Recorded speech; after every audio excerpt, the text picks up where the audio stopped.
Alright, I guess we need to... I always forget, we need to delete in order to actually start.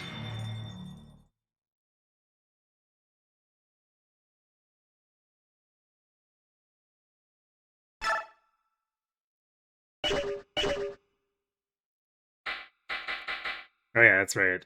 Like, why is it doing that? Because I'm still on GBA brain, and I was like, oh yeah, because, GameCube setup.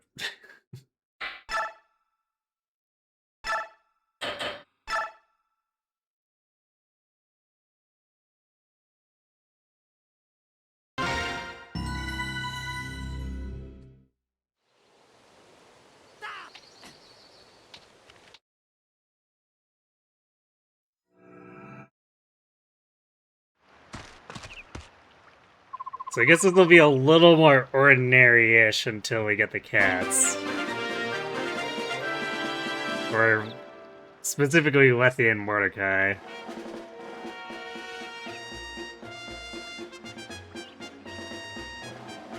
I guess in between, we're sort of favoring Jill, Mist.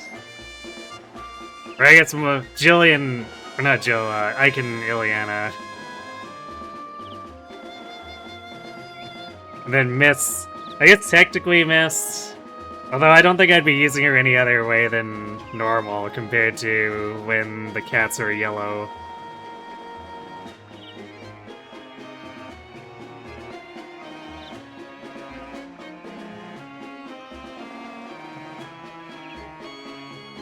So yeah, this might actually be a fairly heavy Ileana feed.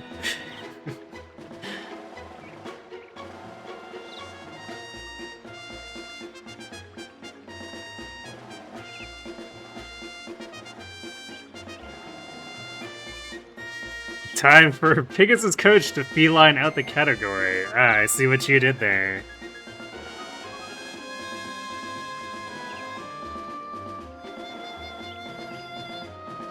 Yeah, as far as the early characters go, like the earliest characters before any cats join, it's just Ike, Ileana, and Mist. So we'll probably be leveraging Titania and Oscar for a bit, but we probably... Well, there might be... Yeah, there's probably going to be enough slots for Titania to stick around for a little bit. Kind of like Seth. But we probably want to avoid investing in Oscar too much. But he'll probably get experience just because there's not really a whole lot of other good candidates.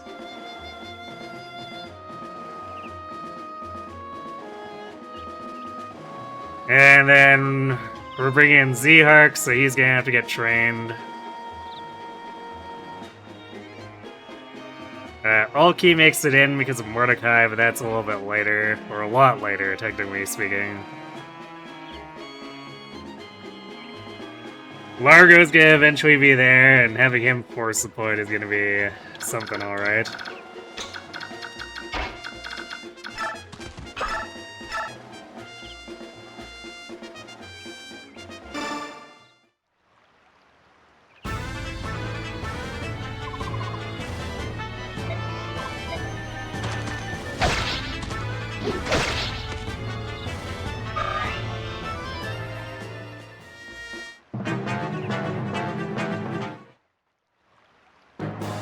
How your best workmate could be workshopped into a title.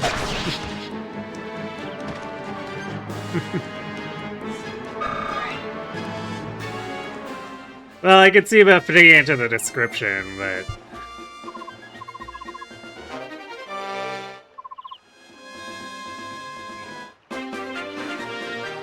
I think I, like the way the command is.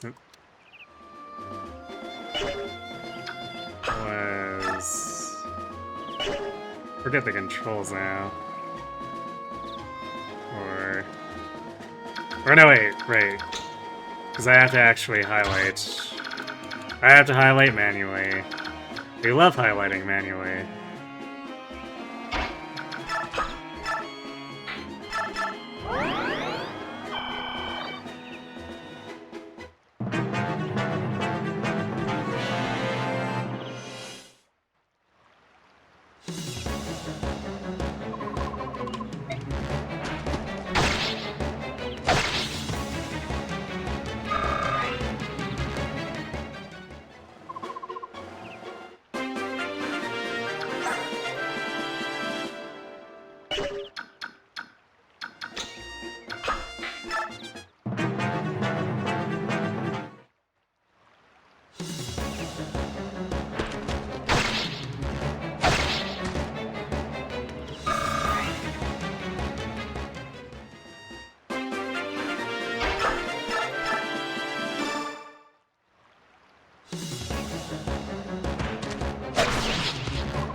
Now, how many coin flips is Ike gonna win, and how many coin flips is Ike gonna lose? Well, apparently he's gonna win most of them. He even got res. Sure, why not?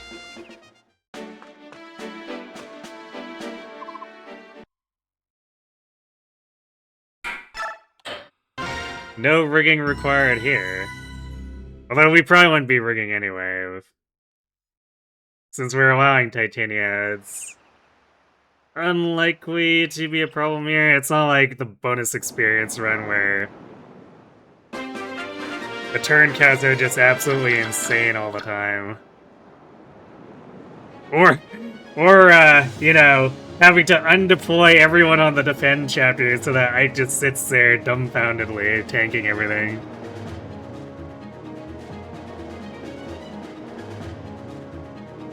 You don't miss the only feat resets. Yeah, and the funny thing is, too, is that, technically speaking, the only feat Path of Radiance resets were kind of on the light side, because we got so lucky with this line of enemies where Ike got like 3 crits plus that god level.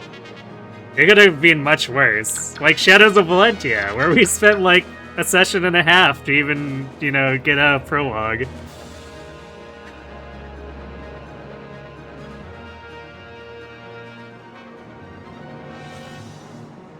You don't miss a blind Maniac run? What? You didn't think extremely strength screwed Ike was funny?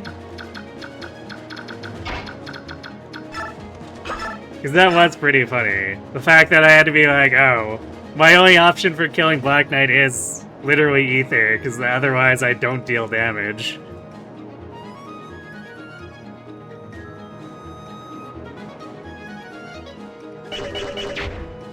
Shadows of Valentia and Awakening were both pulled that, but just to survive, not for levels. Shadows of Valentia was for survival for sure, because there was no experience in Prologue.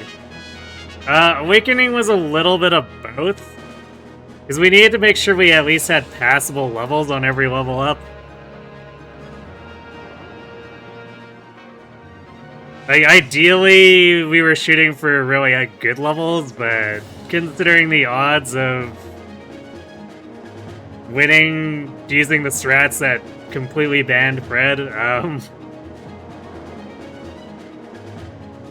we had to accept mediocre stats if they happen, or like at moderately good levels if they happen, just because like, if I was too picky about it, we were just gonna be there for like a week.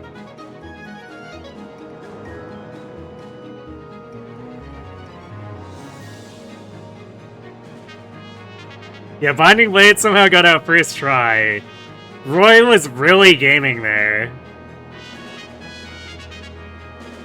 He dodged so many attacks where he was just standing out on the plains and could have easily gotten beamed.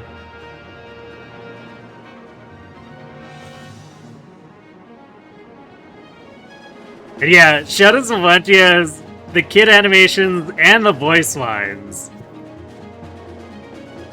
Because Tobin's counterattack line, where he's like, "Prepare to die!" It's just the dumbest, funniest thing to hear coming from a kid like that.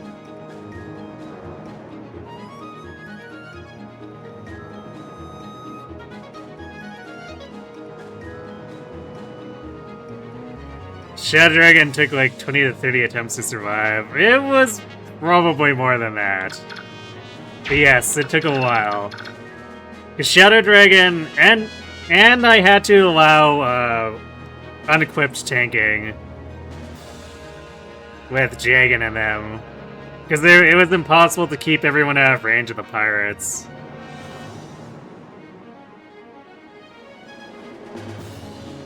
But yeah, there was a lot of finagling to actually get Shadow Dragon to work out, just because Rog is so useless there, so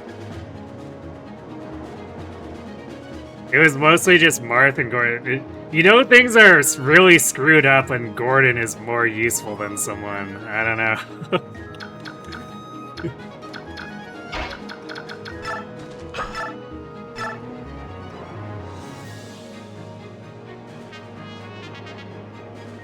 Wait, what is 6? This 5 defense. Is he...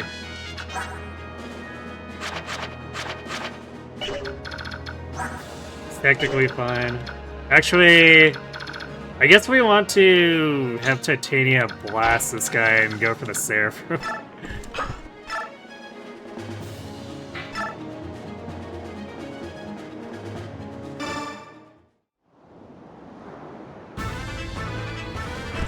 No, I didn't do Radiant Dawn Max Pose experience. I'm not really sure I want to. Like, maybe I'll do an incentive for it at some point. But that's definitely one that we're gonna be resetting a number of maps on forever.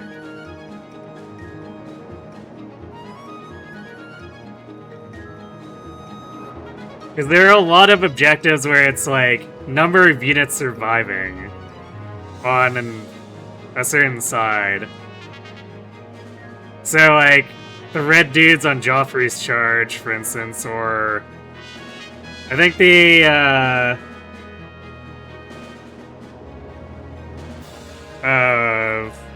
Green Lagoons in 3P also count, something like that. So having to deal with that is gonna be great. I'm sure there are more maps like that too, so... The RNG on Max bonus experience Radiant Dawn is gonna be suffering.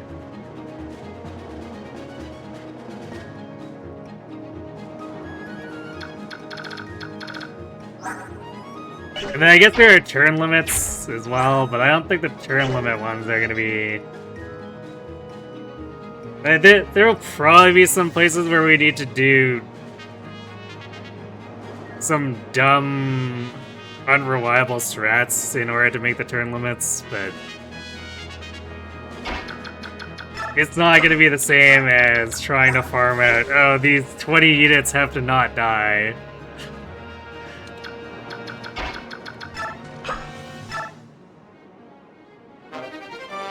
And actually, 20 is probably too low an estimate by a lot.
Yeah, I don't know why they decided to make the UI like that. It's definitely a design decision of all time.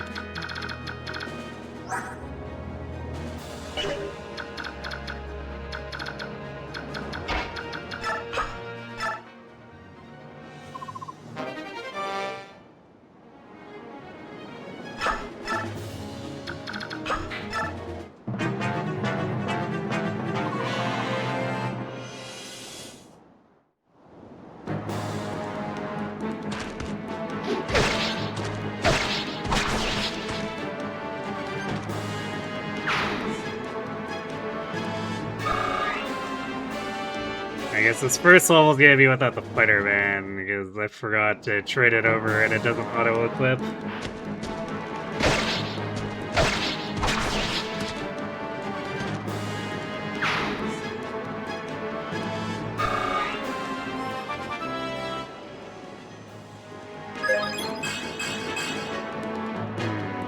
Well, certainly not the worst. We did get speed.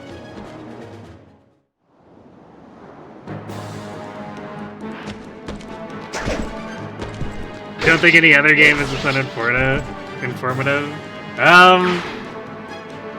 If you play the 3DS games in simple mode.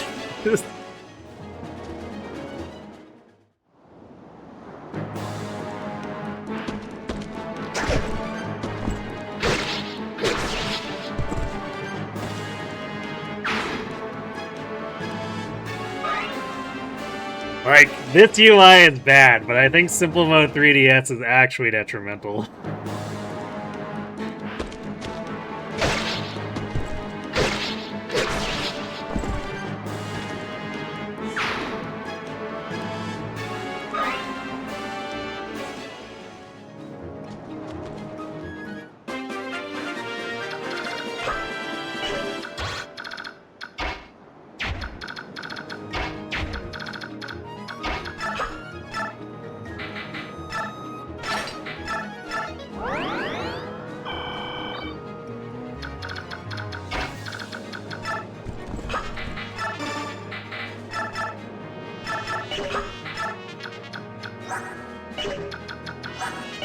I'm getting whacked a lot here too, so it's costing us a bit more vulneraries, but I suppose that shouldn't really be too surprising with a Myrmidon Lord TM.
You thought Ike was more of a mercenary? I mean, that's the way his appearance is supposed to be, but like, his base strength,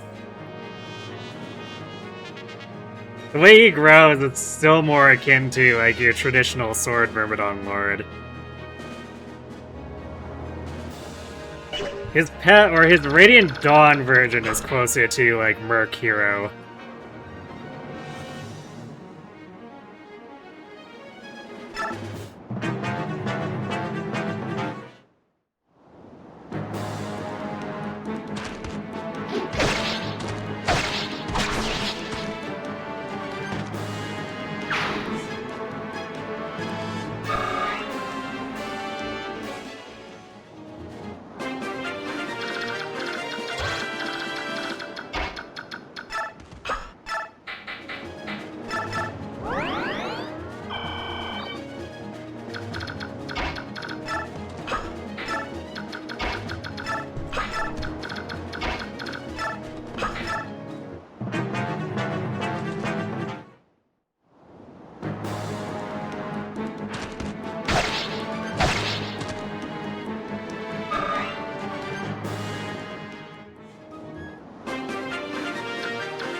Yo, we got some defense this time. Strength, speed, and defense all together. And I guess magical boy Ike.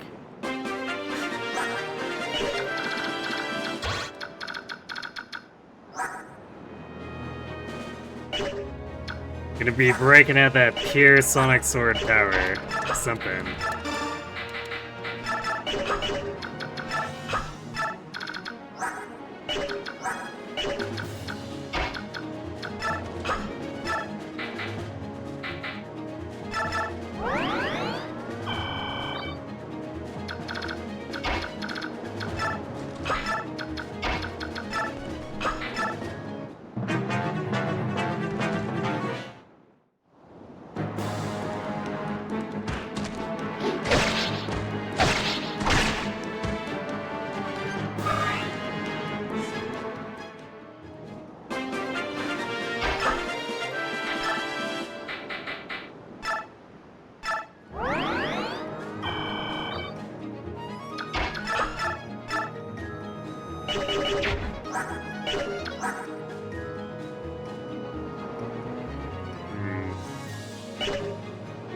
I'm considering still doing the strat of giving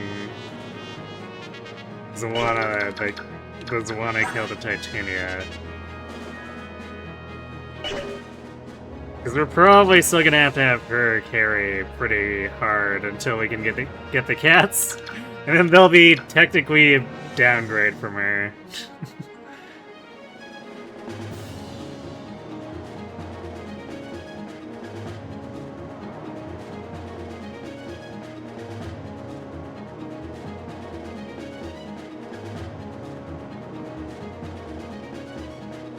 Yeah, Sonic Sword tended specifically run around some of the flyers. Because I actually leveraged that in maximum bonus experience here and there, where for a while after she joins, even without getting more magic, she does kill some of those wyverns.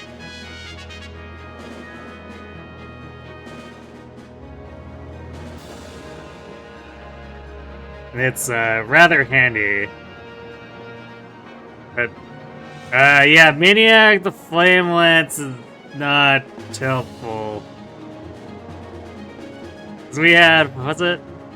I'm pretty sure it was that Marsha that gained an abnormal amount of magic. And trying to Flame Lance her just did as much damage as using her Silver Lance.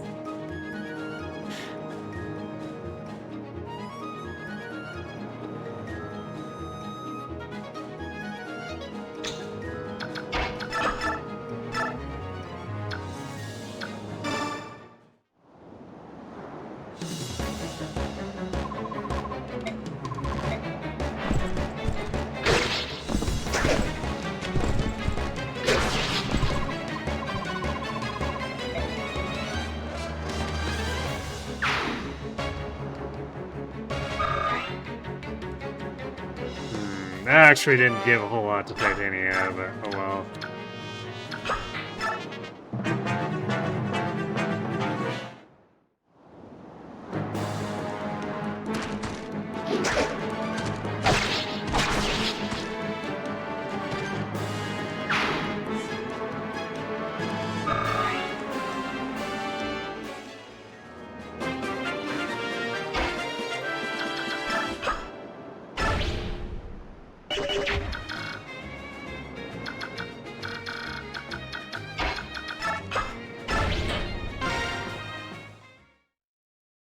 Radiant Bow. I used that in Path of Radiance. Probably a coincidence.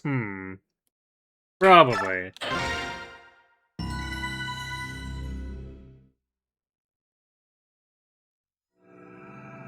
Yeah, I don't remember what Astra's magic looks like. Let's see.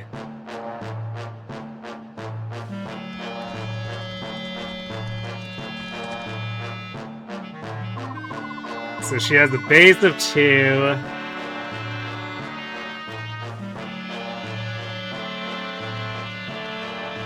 And 20% growth.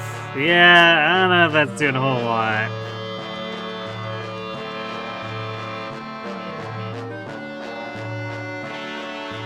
Jill apparently has a 30% magic growth.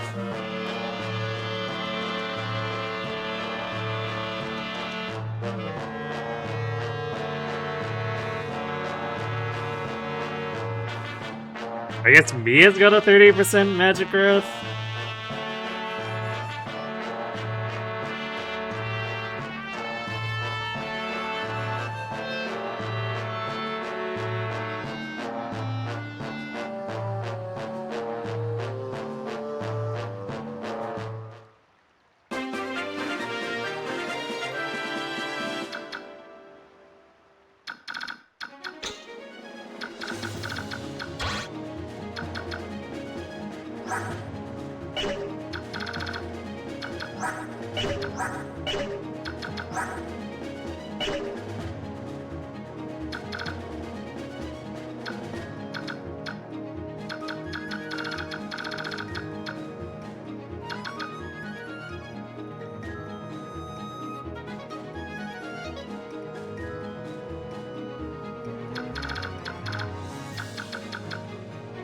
I guess we'll just put it out here.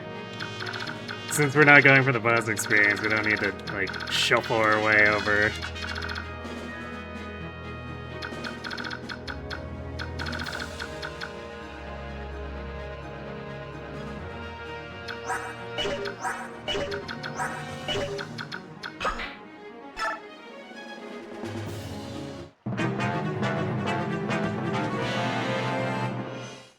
Hello, Ian. Yep, bad the radiance from the start.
If I injure this guy... 14...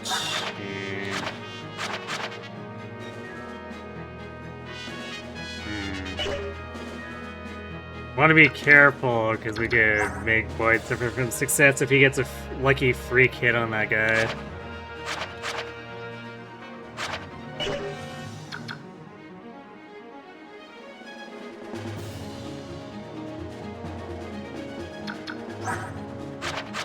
Although, if he does... If he gets hit again, I guess it's only 10 extra damage.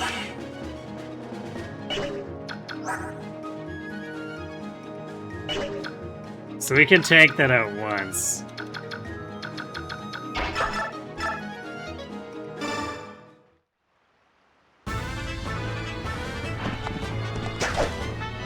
Or we could miss. Good job, Oscar.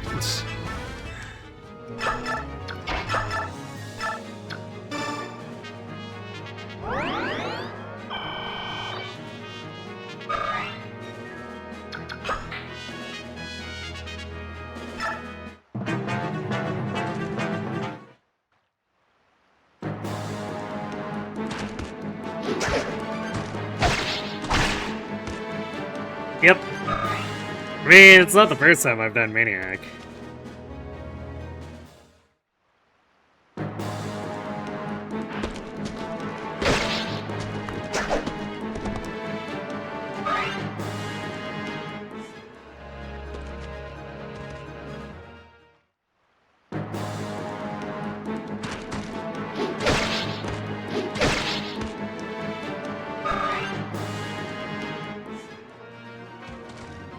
It's partially in Japanese because this is a translation patch, because otherwise the mode's not available normally.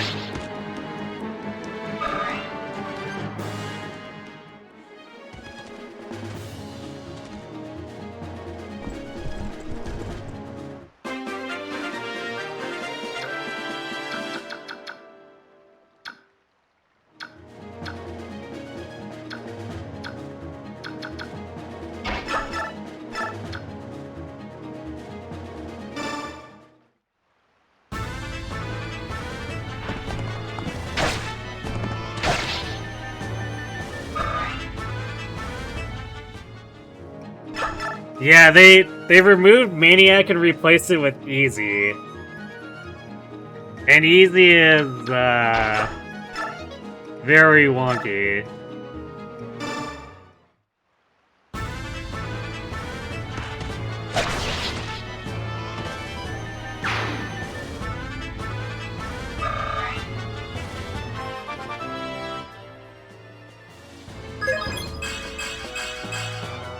Damn.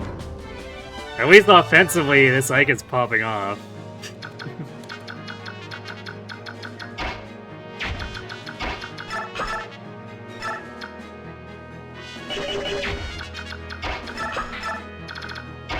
I have some concerns for his bulk, but for now the Angelic Robe helps to mitigate that.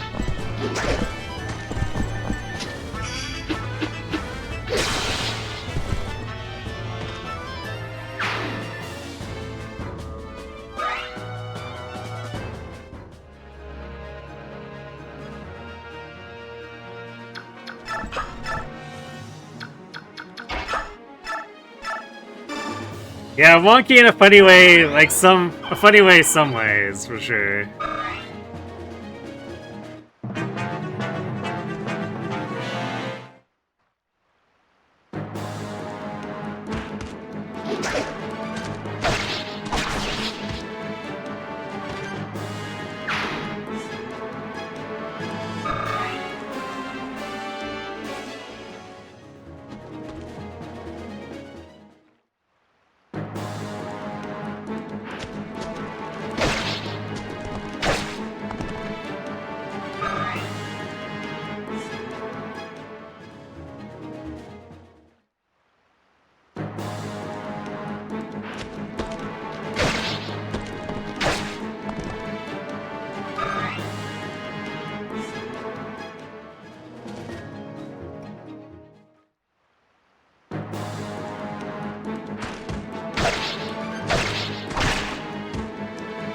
Oh, we're doubling some of the Myrmidons now.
Yeah, it's because, or like the original version of Radiant Dawn was broken.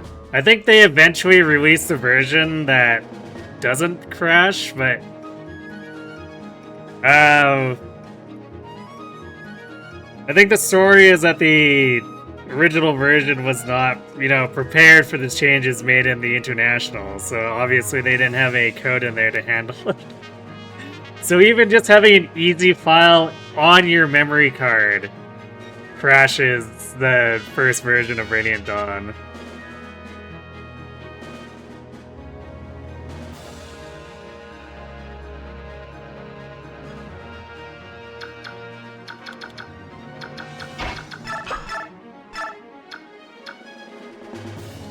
Because it has to show you the screen, right? So I'd assume it probably crashes when trying to read your memory card to present you with the files or something like that. Because it probably doesn't know what to do.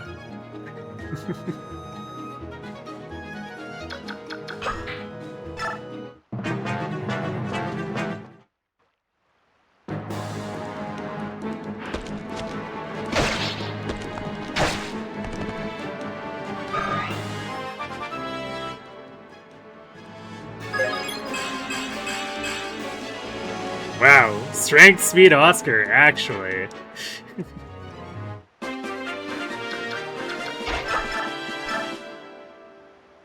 And suddenly he's doubling this bandit.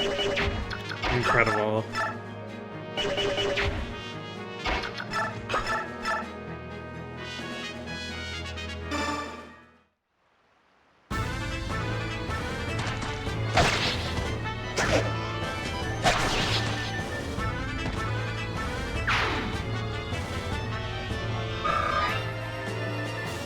I wonder if anyone's tried to make a patch that reverts easy back into Maniac.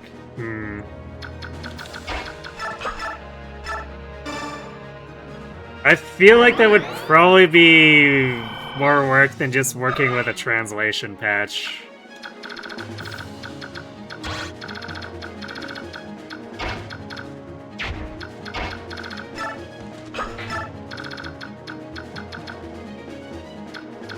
Because they'd probably have to reverse engineer. I don't know if there's any tools for modding Path of Radiance either, so that would probably make it extremely hard.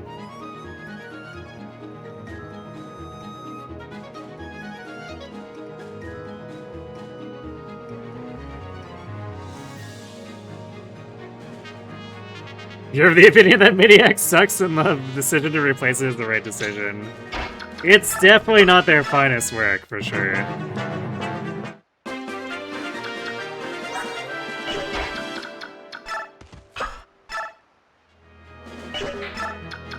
I think it is at least some level of interesting thought exercise, if nothing else, just because,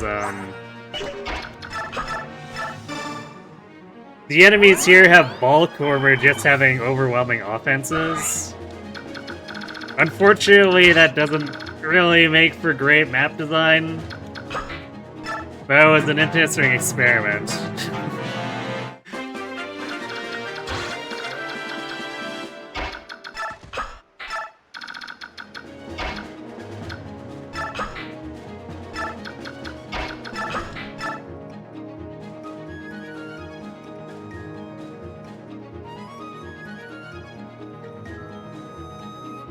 Maniac in this is mostly more enemies, bulkier enemies.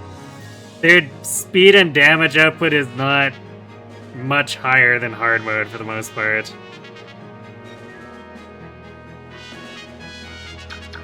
And it kind of runs into the problem of now you're facing like 30 dudes on a map that was not really meant to have 30 dudes on it. And most of them don't die to most of your units.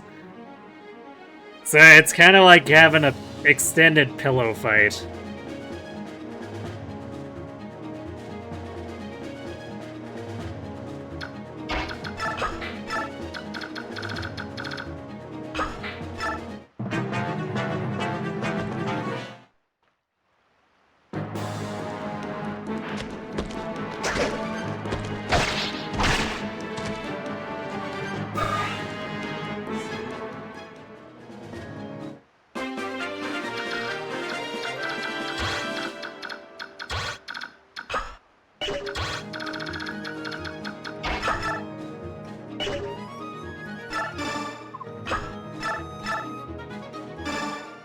I wanted to get rid of that before I accidentally talked at an inopportune time. I really should have gotten rid of it earlier when we were moving forward.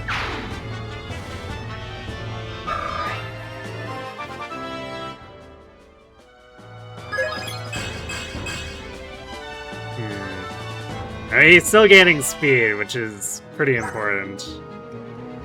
Also, 3 reds is kind of interesting.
You wish they did something like give the enemy skills, then again, the GUI isn't really constructed in a way to make it easy to check skills, yeah.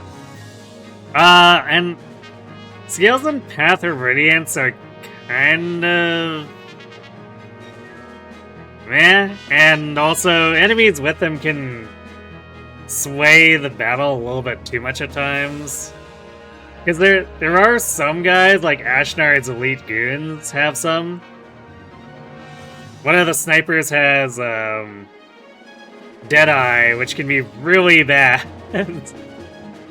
Getting put to sleep for 5 turns is pretty close to a death sentence.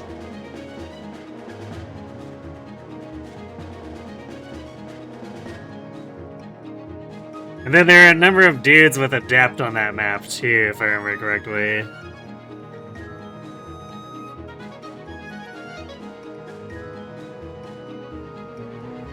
In some cases, you would take chunkers over things killing you. Super deadly enemies just automatically make some units unusable. You have some units that have like no bulk, it can be a problem. Although, when you're getting into extended pillow fights like Maniac, if you have no bulk, you still die. It's just it takes a couple more turns for you to die. And all you can do is stare helplessly as you die because the vulneraries are not enough to keep you alive.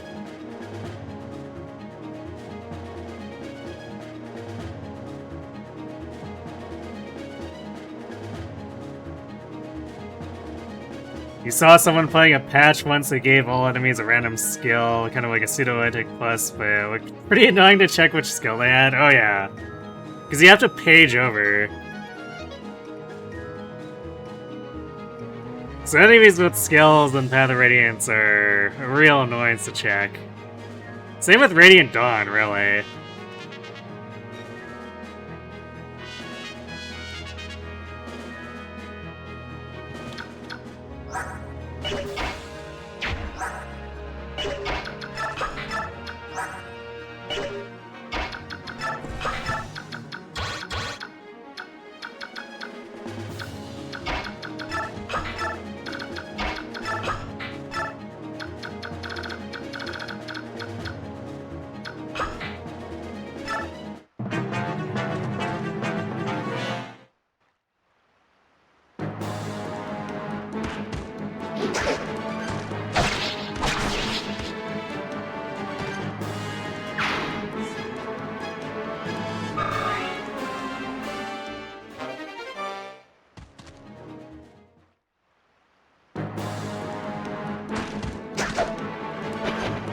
Oh. Alright, well. Guess Otter's not getting a piece of that pie.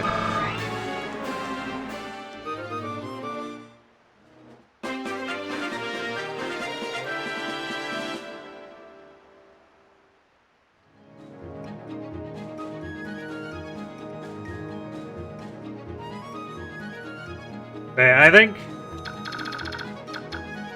the general, what's ended up kind of being the best general balance, even though like it definitely could have still used some tuning and work overall, is like the Awakening approach where enemies have pretty high offenses at base and they grow slowly in general, and they're actually pretty squishy too. Or rather, their concrete defenses are bad. They're all hit points, so you can basically pummel them with anyone. As long as you can get the right pair up to not die the counterattacks, or set it up with Fred, for instance.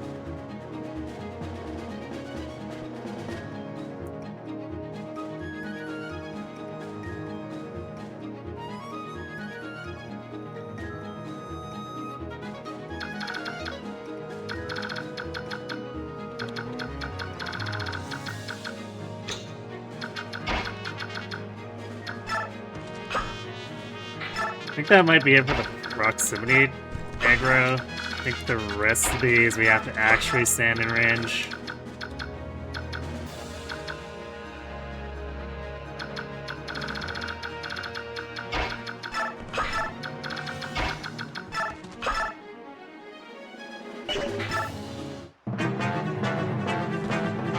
Oh, no, never mind. There's one more wave of dudes who just want a piece of egg.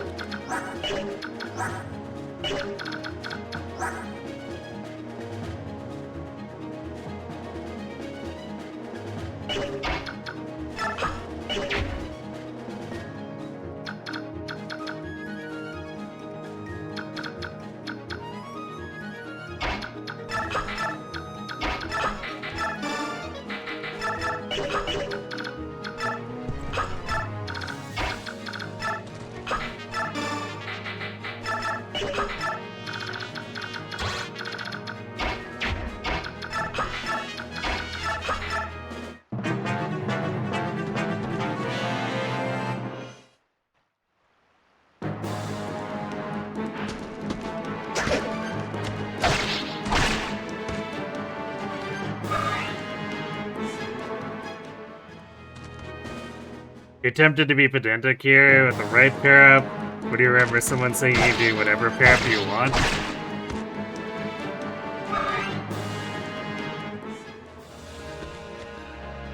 And who said that and when?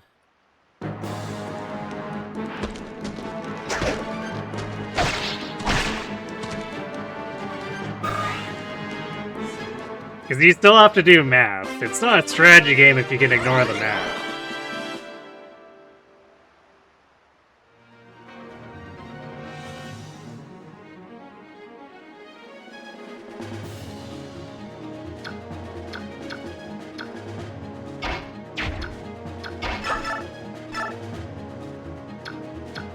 Granted, I guess you can eventually usually do that with most given Fire Emblems, but at least in the early game, you still have to actually do math.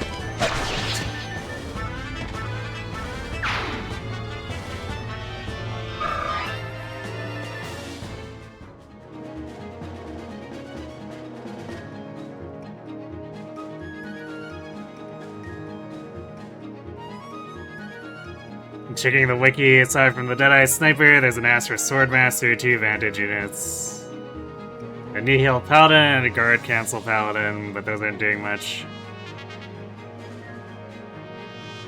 Yeah, I guess the Nihil Paladin could potentially, I guess, mess you up if you're relying on a skill build, but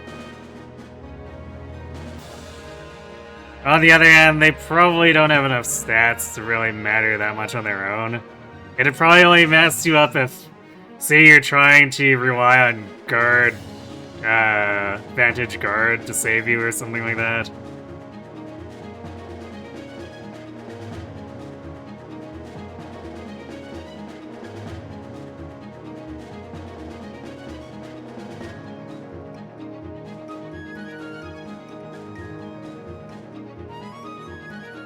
Yeah, this is... I mean, we're not gonna completely feed Ike here. Like, Because we need the earlier units to function, and Ike's gonna run out of swords if he does everything. So I'm doing a little bit of Oscar feeding and a little bit, and then Titania takes the rest.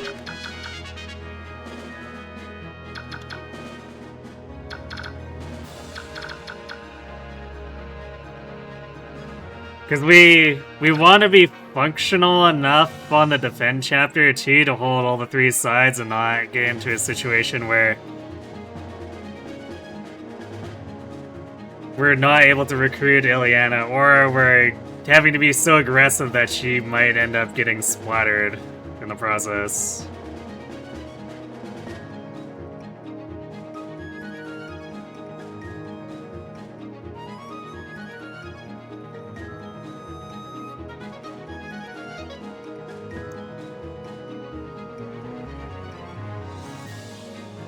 Yeah, I guess on the early, easier difficulties, you can technically pair up whoever. But yeah, on the upper difficulties, I mean, you still want to pair up around the correct math.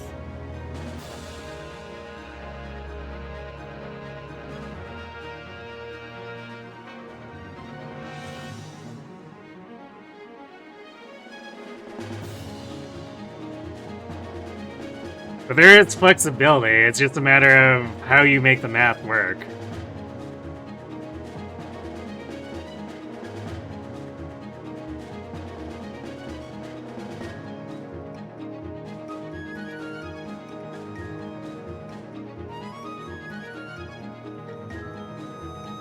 Engage which you can complete without math. I mean, early on you don't generally want to do math, I guess, unless you're fond of just throwing stuff at the wall and rewinding constantly.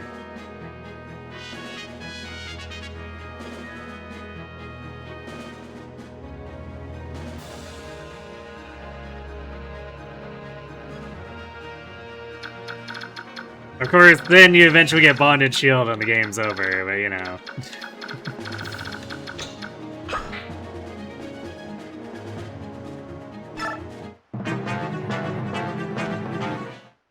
Damn it, Bouchra. Yeah, we love eating 3% crits. It's a Bouch special.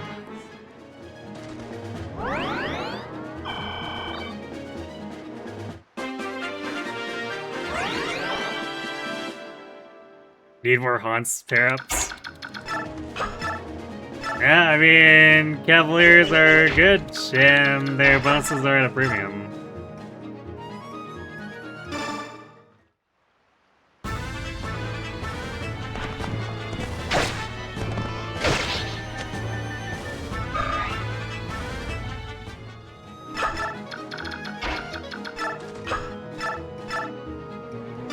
So, like, a flex example, for instance,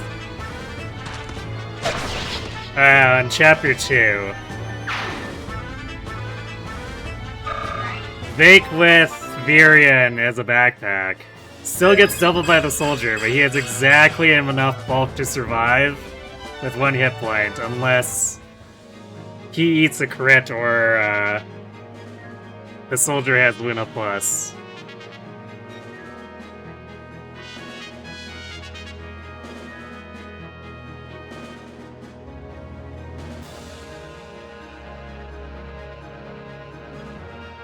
Gage feels like they overbalanced the support emblems since they were concerned about the combat emblems overshadowing them.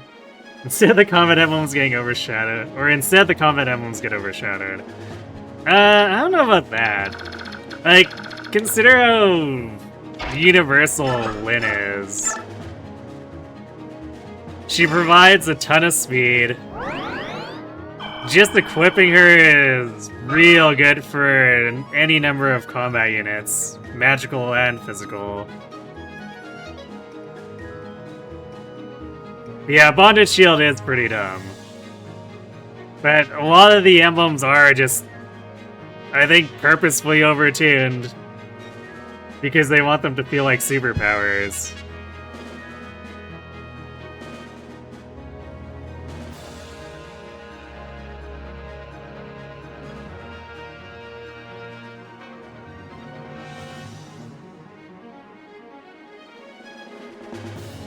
Yeah, Bonded Shield does allow you to mostly ignore bulk, for sure.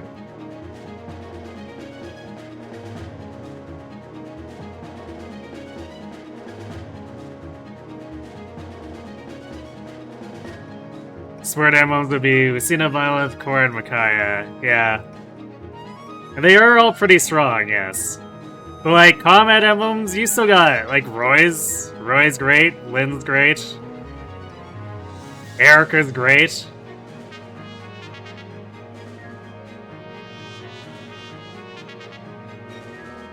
For all we meme on him, Leaf still provides some level of value outside of the Vantage Wrath setup, because he gives you, like, almost any proficiency you could want for reclassing.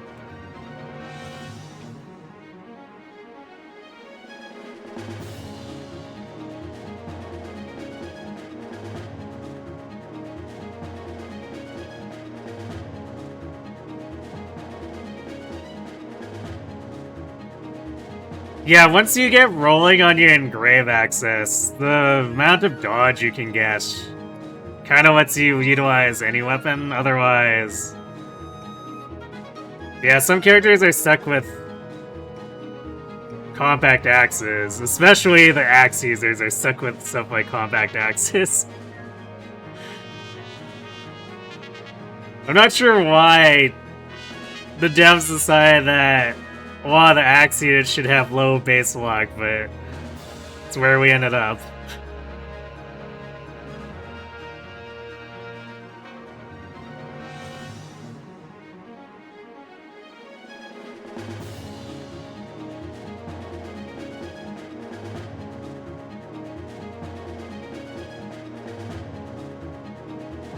I mean, you can set up the Celica engrave early.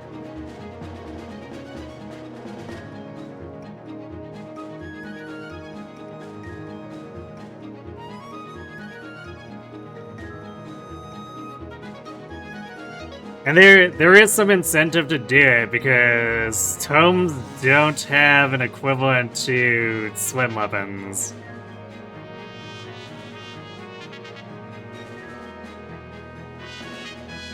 So a decent enough place to just toss the early Celica engrave is onto a tome. Especially since, like, Clan is often facing listed crit if you don't.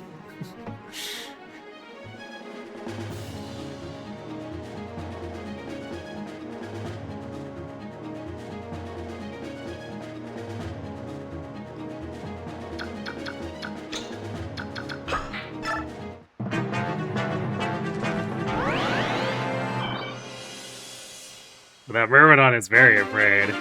It's like, save me!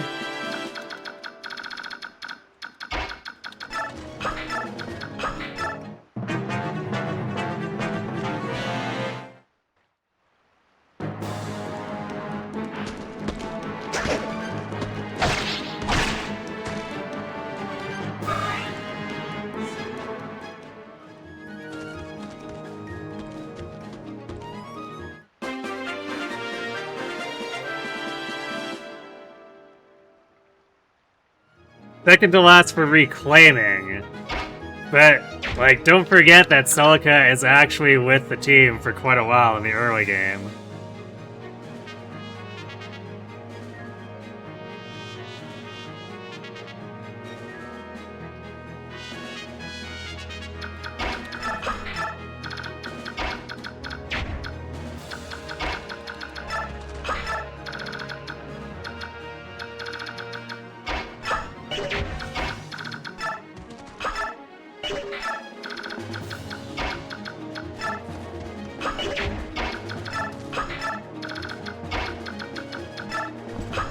Yeah, that's it. Assuming you allow rewinding, then a lot of the problems with reliability go away, which...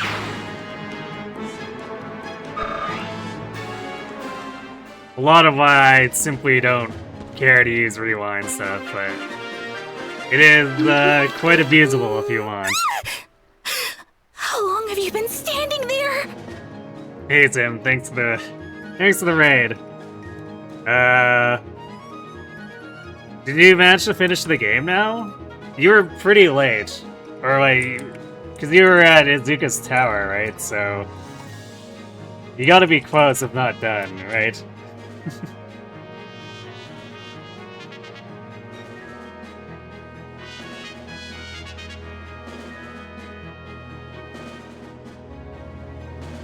Yeah, like, I guess there are cases where I suppose if people don't understand how rewind works too, where it can backfire. I remember distinctly someone trying to abuse Divine Pulse against Lion's Endgame Edelgard, and was constantly attacking into Wrath Vantage without trying to rearrange the RNG.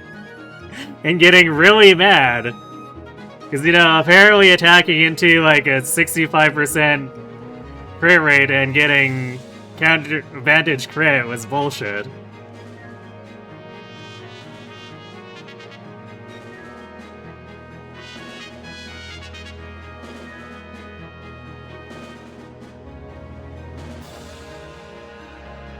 See, this when Bushiroad's not eating your rewind economy.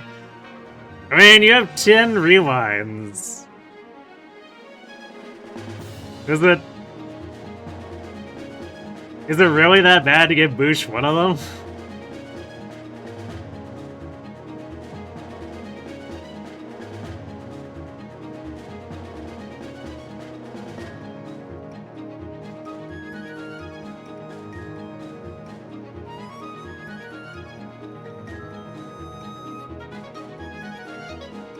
Do you think you underestimated Bonded Shield since 80% looked too unreliable?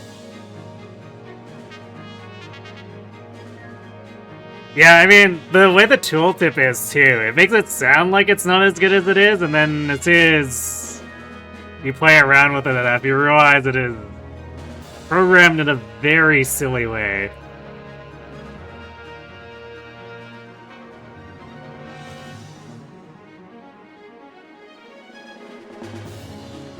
But yeah, simply doing it with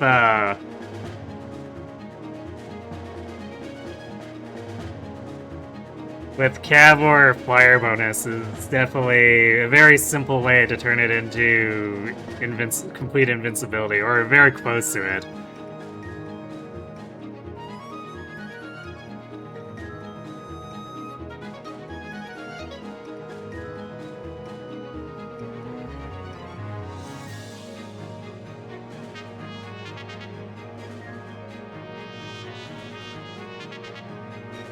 %, was already really valuable as sort of a layer of defense in your place for your plate. Yeah, I didn't keep Lucina on Lear. Now I'm doing the jamming thing. On Lear in my first playthrough. So mine was a Corrin user, but I definitely had a moment where I don't even remember who was using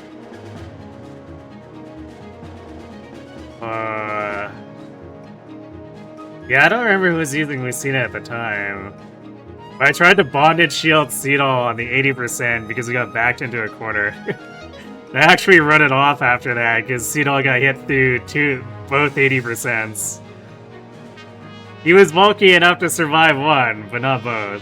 Which is why the Bonded Shield was there, and he's still just, yeah. So I wrote it off for a while, but then when I looked into it after finishing for the first time, it was very, very silly.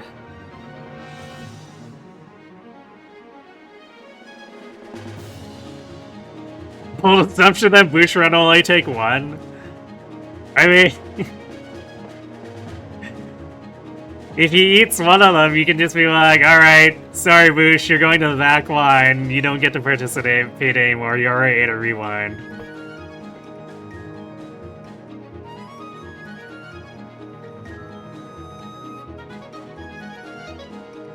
Your biggest rewind tax is when you try to do big Great Ether memes. I mean, usually isn't that... The Great Ether problem is usually solved by inheriting pair-up, right?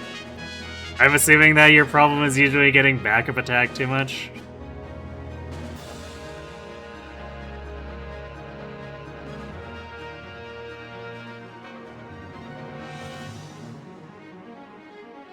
You don't personally like using it to manip RNG. In Pair Up Emblem, your most common rewind would probably be using a staff instead of pairing up? Wait, is that a mod?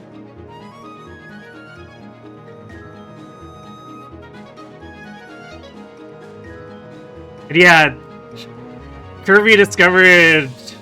I guess he's probably already described it at this point. There's the very funny thing with Shadow's Valentia's implementation of the turn wheel.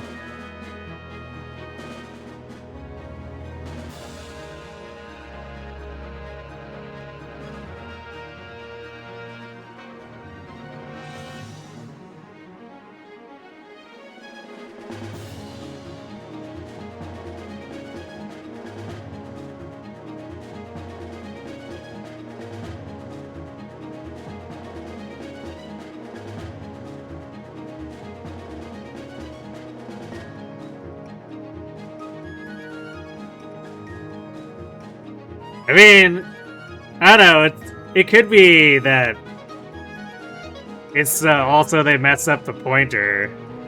It's a really easy thing to do to mess up a variable pointer like that.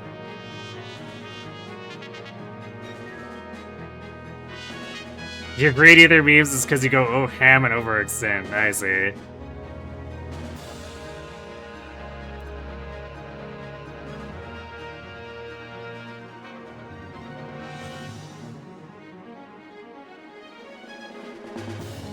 Oh, just wishful thinking. Every time you use a staff instead of pairing units. Okay.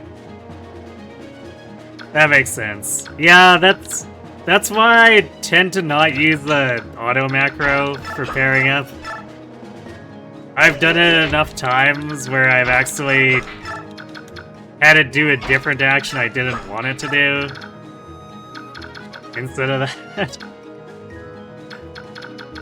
So I generally manually select pair up from the menu.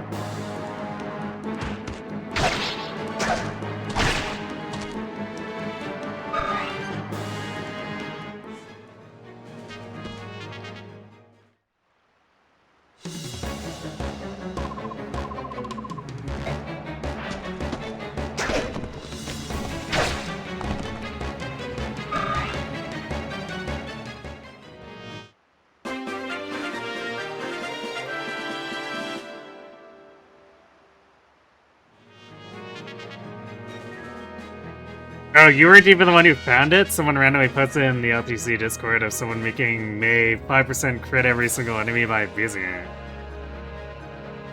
Hmm.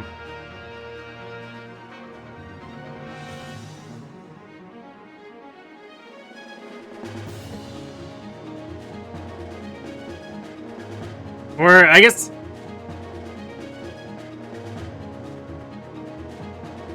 I must be thinking more like the speedrun community realized it was there, but without understanding what it fully was, right? Because during runs, you were always talking about,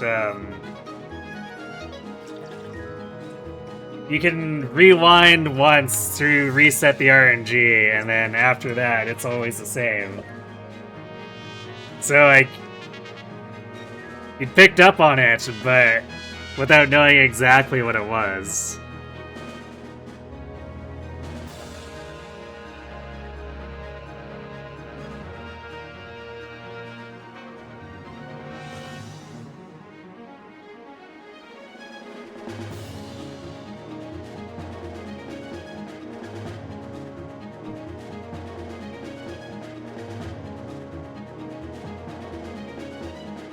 Oh yeah, I guess it makes sense that it doesn't work at the first player phase action of the map because of how it is.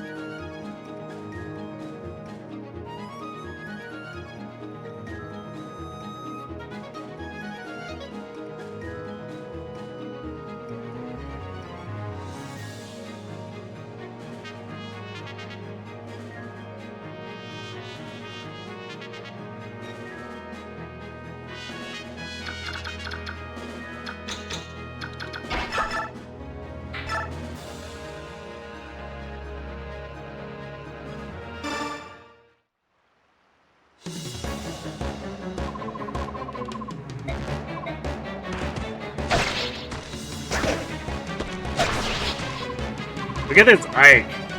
Running around doubling with a steel sword already. What even?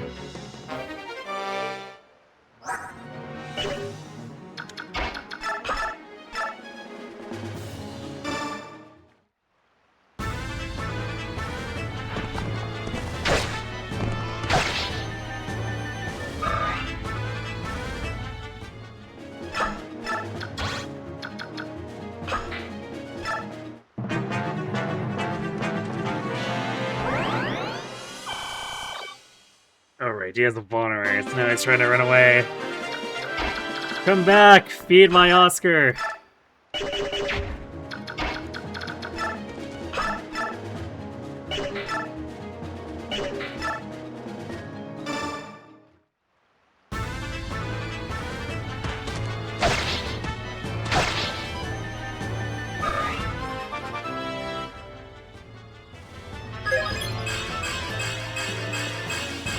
Damn. Yeah, this like is cracked.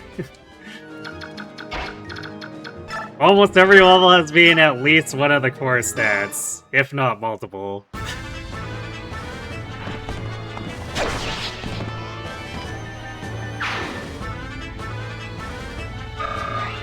And then he also has 3 reds for some reason. The core stats are strength, speed, defense, because they're the most often used. Since, you know, most player units are physical and most enemy units are physical.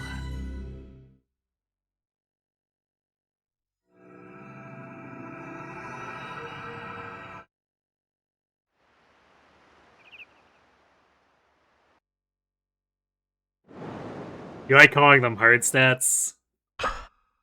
That makes sense.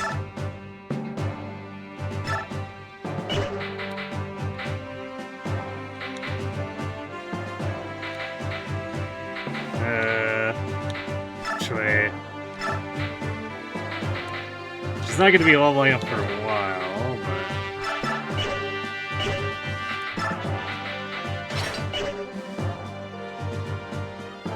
I want to boost something for her.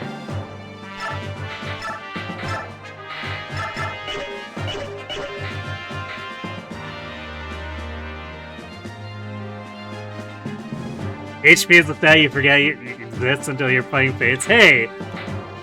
What about Awakening? You sure feel that lack of stats if you eat a counter, or of HP if you eat a counter.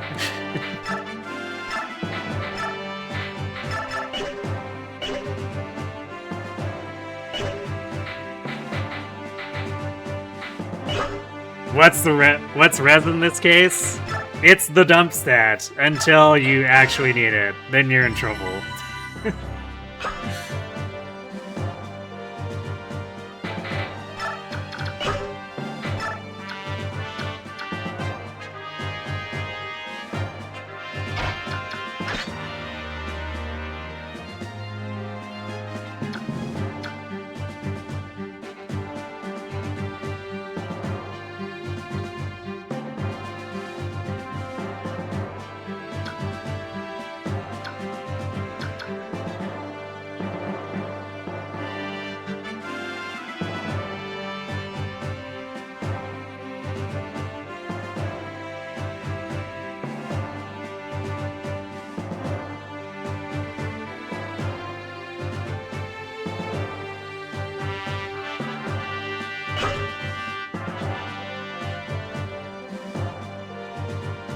Yeah, because the problem is that most of the time your opponents are not attacking with magic.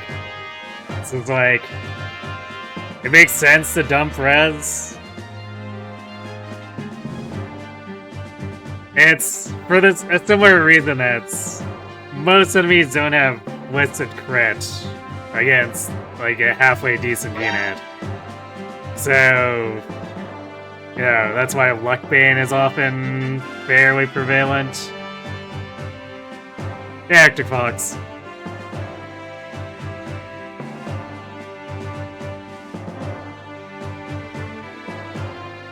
But it is pretty satisfying to have like a full Omni tank.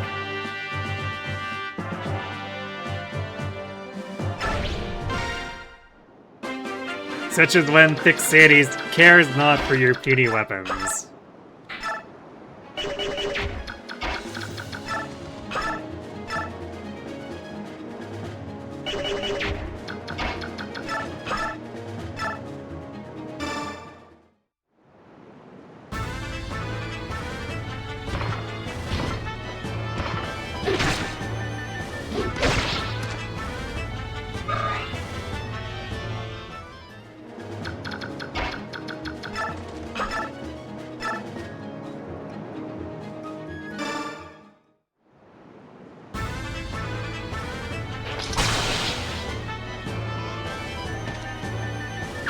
Look at Ike, economizing that steel sword, like a champ.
I mean, usually for stuff like those unused supports, they just ran out of time.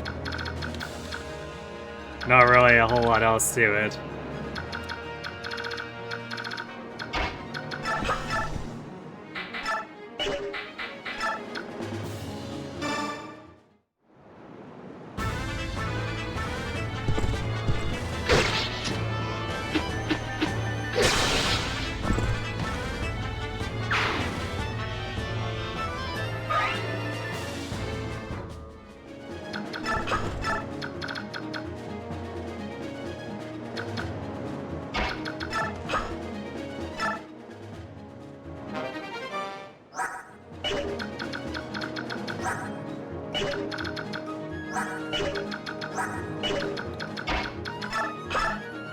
Suddenly holding too many items.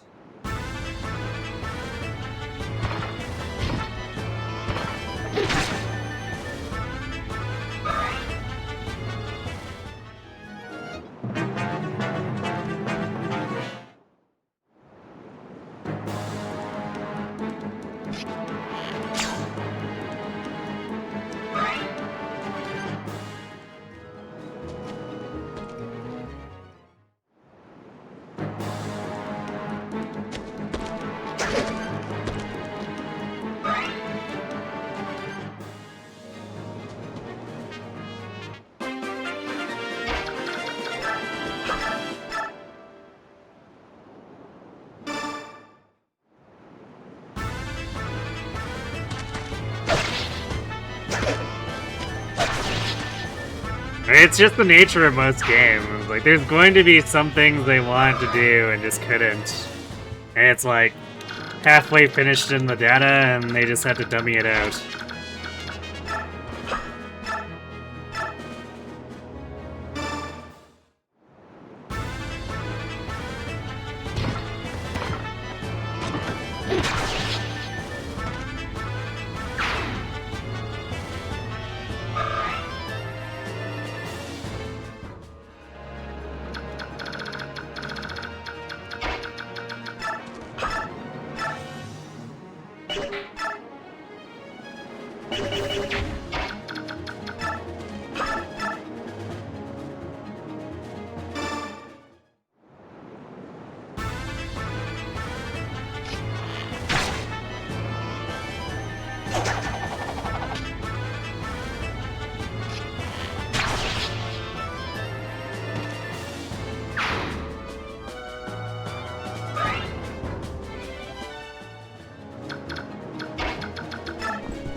I always forget that March had joined on the enemy phase, so these guys sometimes just like get completely distracted like that.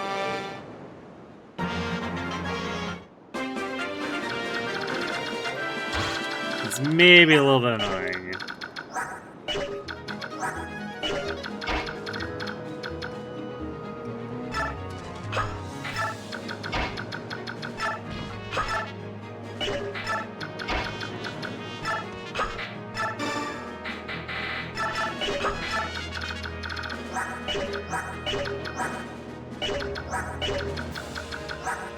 Defense, the only thing left for them to drop.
Sure.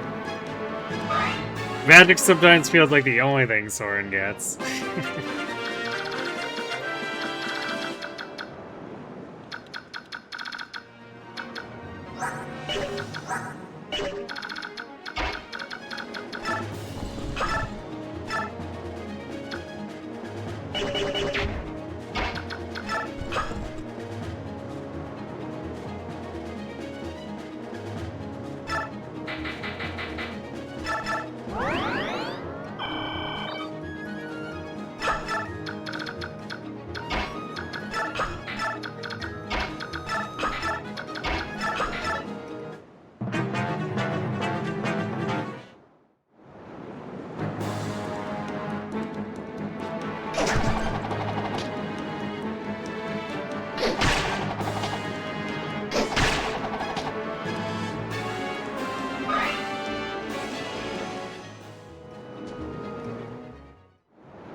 Nice counter prog, I guess.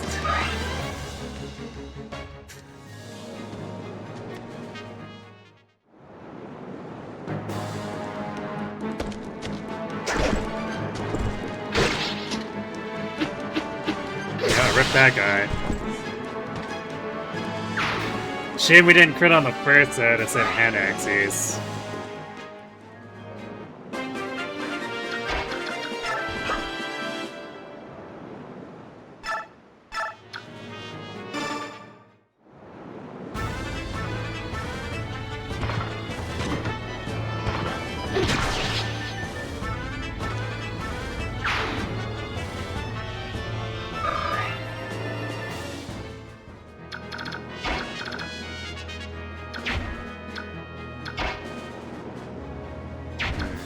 Well, I guess we're just gonna... Actually, no, wait.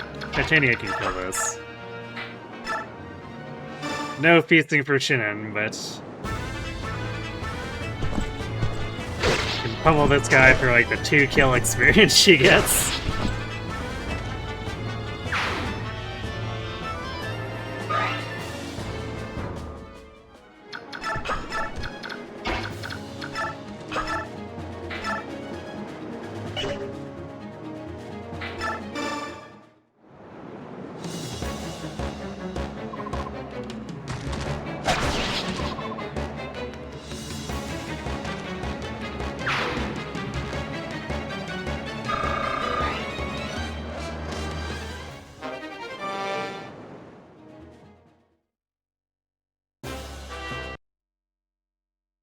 Hooray.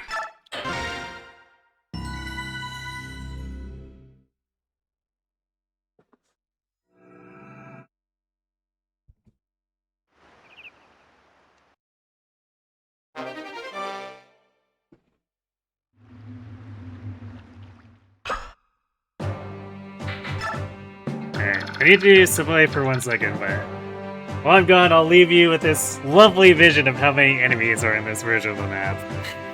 Be right back.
And we're back. This map is a whole bunch of... Or it's real, a whole bunch of dudes in an open field. It really is. Like, there's some brush at the top, but... not a whole lot to work with.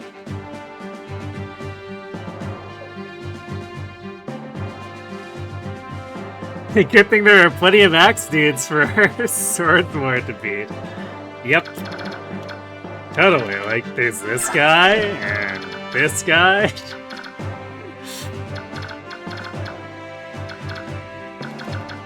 Yeah, how many droppables are in this? There's that vulnerary. Is that it? Oh, right, the javelin. Steel axe.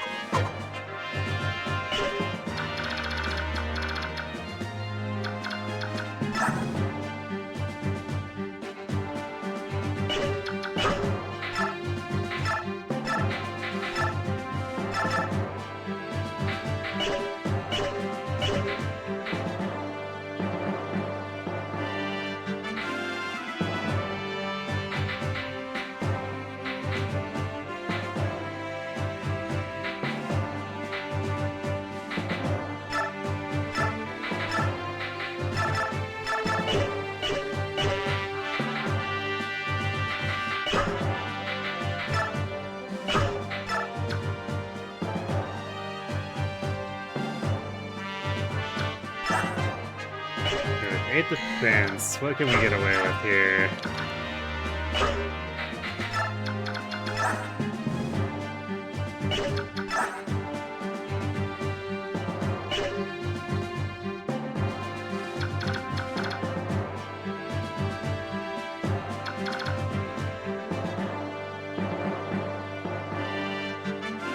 So we could technically push up a bit more aggressively, but Mike also runs the danger of killing himself on these soldiers, even though they technically don't do a ton of damage. It could easily add up.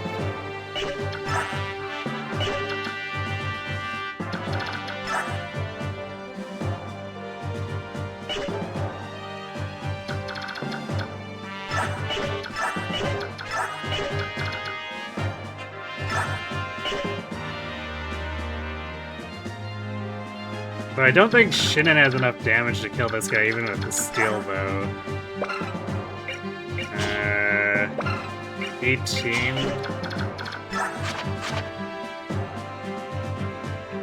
Oh, that misses it by a lot.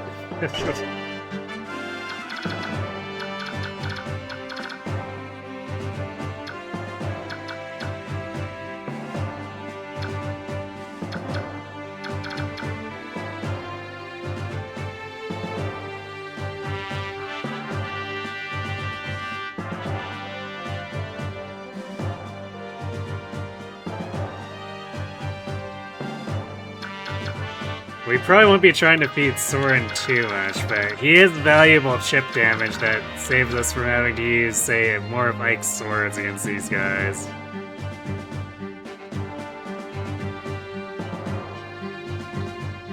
Somebody may have to be your first opportunity for feeding Soren, yeah. It's less harsh for him on hard mode.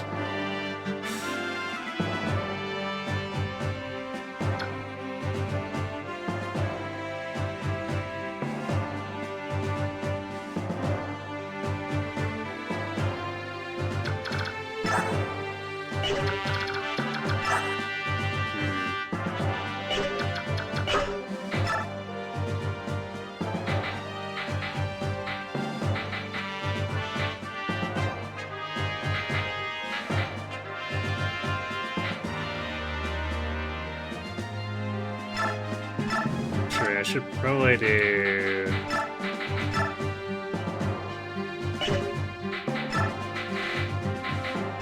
Night Band on Ike here.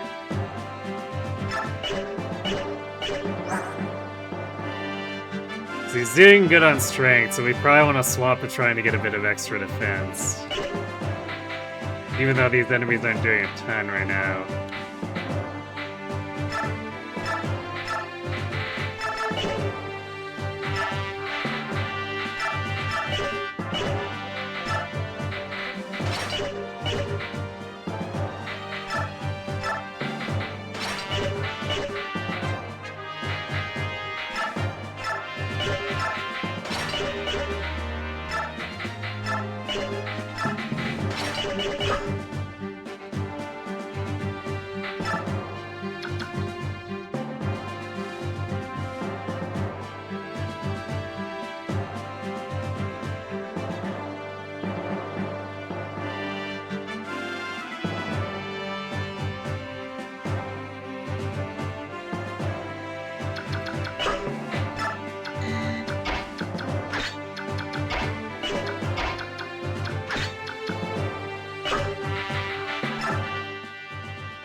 Depending on how things go here, we can either collapse back or make a bit of a further push.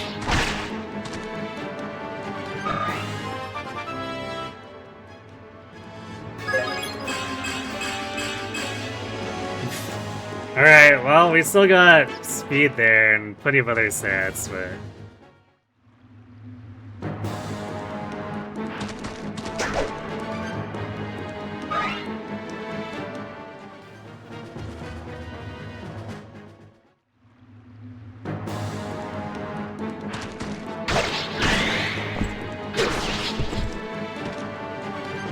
So far, the night band isn't helping yet.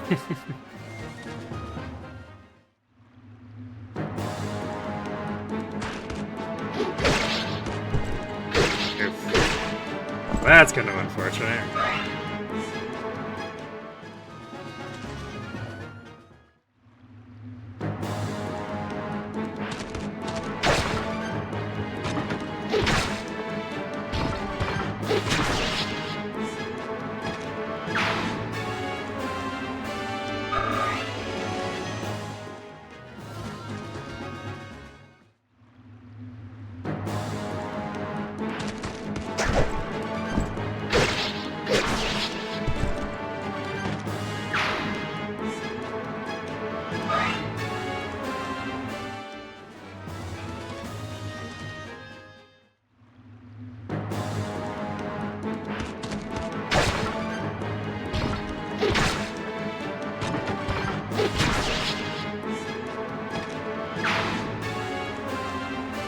Well, I guess it's turning into a Gatchery maid.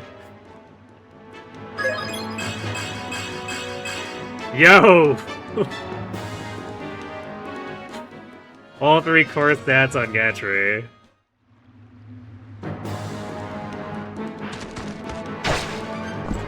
Shame this won't be long-term Gatchery, but it's pretty funny. Should make things a little bit easier with him early on here.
Alright, so we can fall back, kill this guy.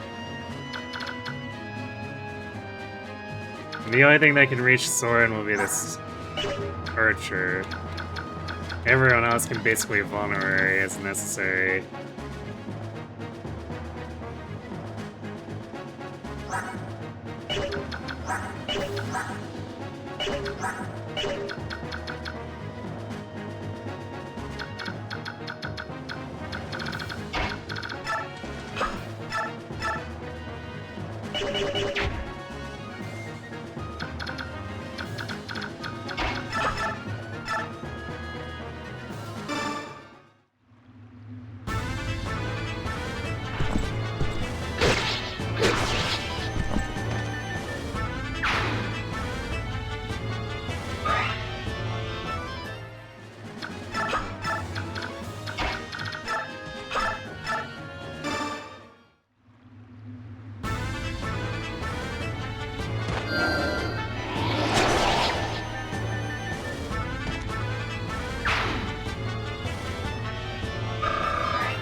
One extra strength, helping Gatry secure another 1 round. You'll love to see it.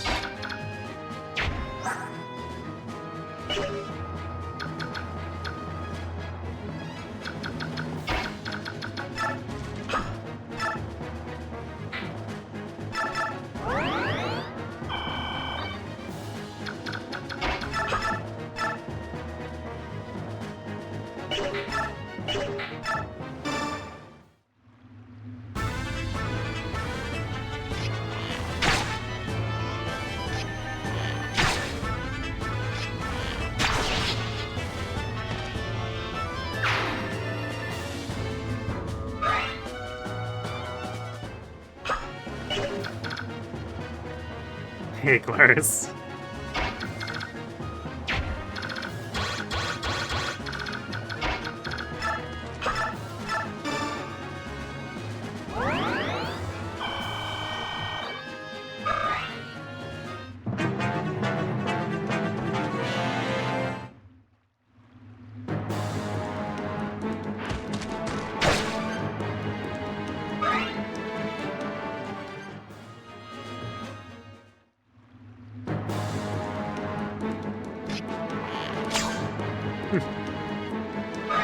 Silly Archer, thinking he can get through Gatry.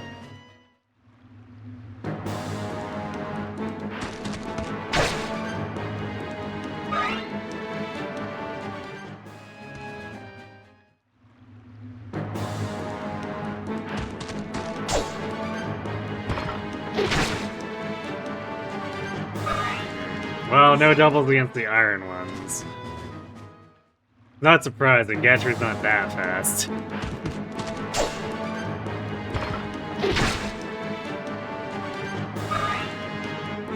Could have called it as soon as chosen.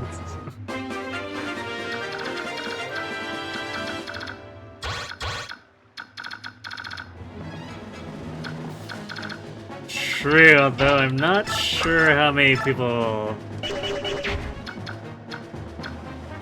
aside from the regulars, would understand the joke.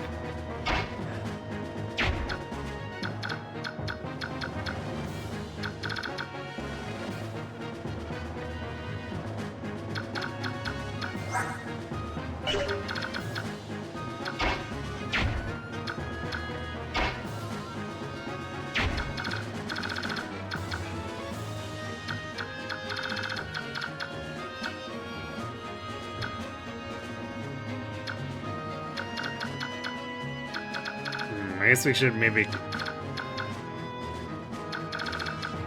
clean this up first before trying to dive in. It's tempting to kill this guy with Ike, but then it's gonna provoke more dudes. So we'll just let him stand for now.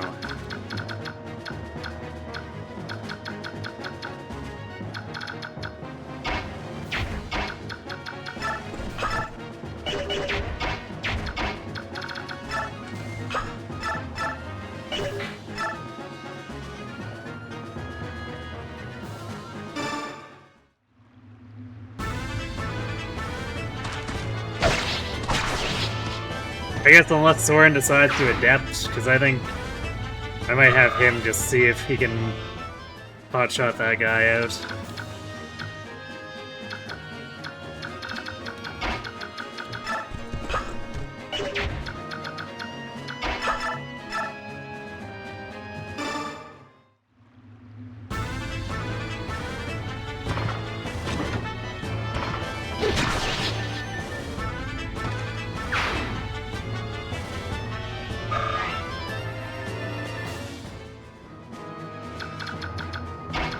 Yeah, it's the same as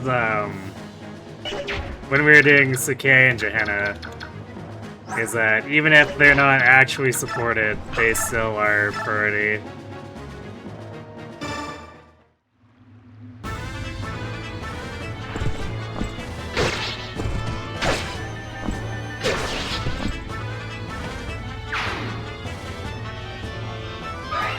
Makes things a bit wackier that way, because like, with Sacred Stones, we ended up with,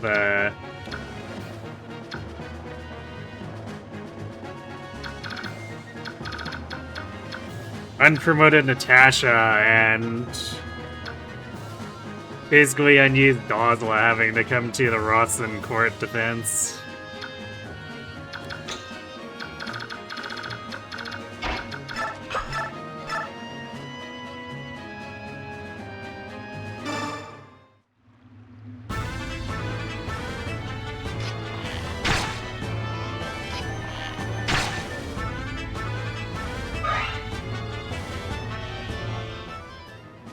Yeah, no Muarim Tormod definitely feels fairly illogical. Not really sure what's going on there.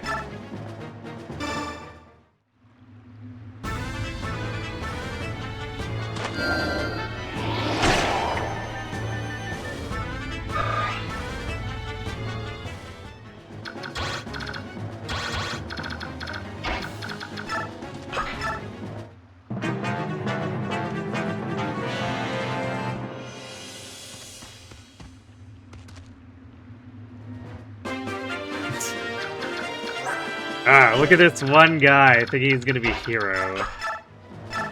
Coming in to dive us.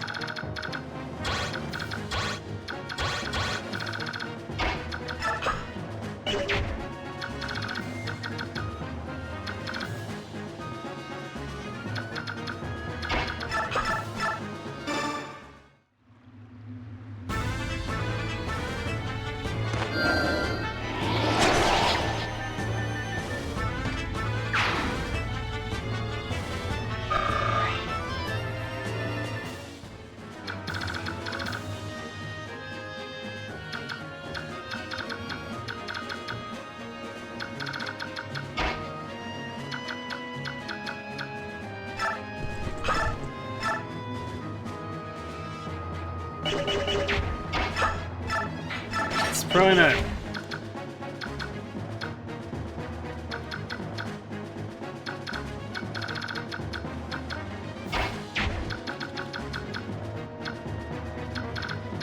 It's probably not that important to get this guy that I'm willing to use the hand axe on him.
This guy coming in and attack Shinnen.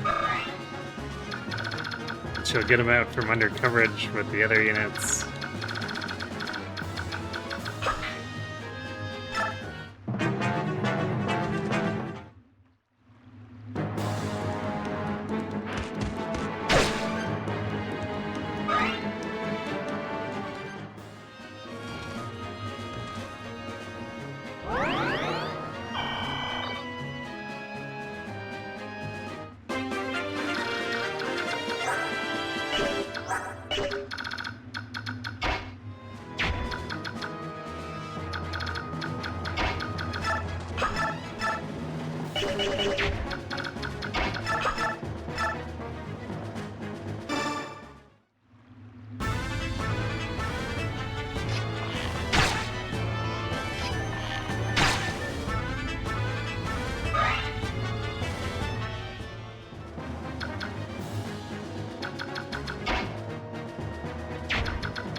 we'll just let this guy get a free hit on Titania and conserve the hand axe.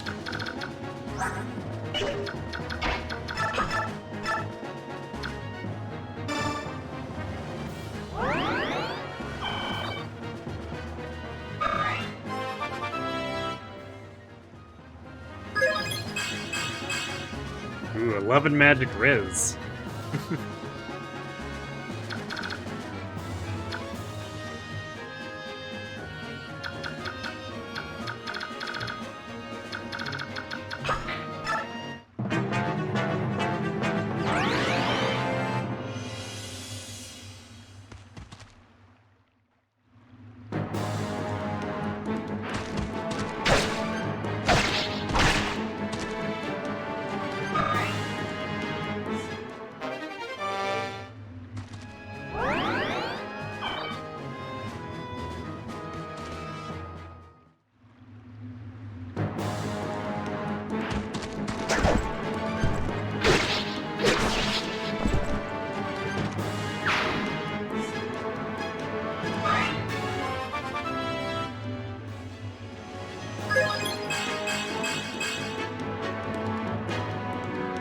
No extra bulk increase, but we appreciate the strength on Titania.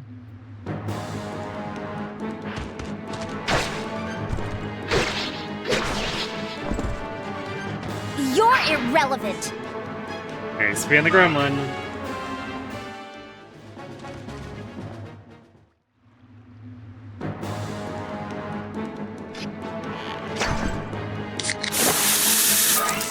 Thanks for the hydrate.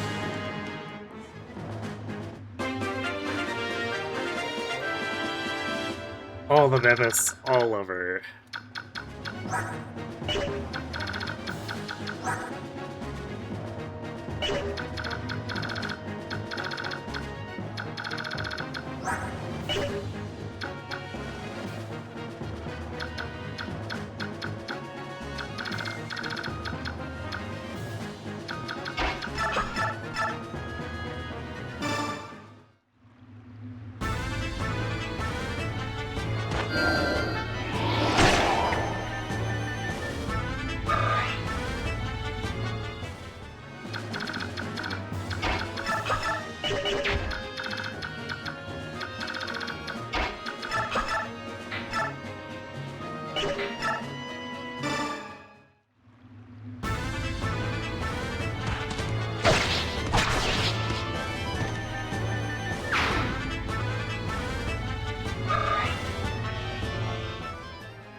The guy's way down so much that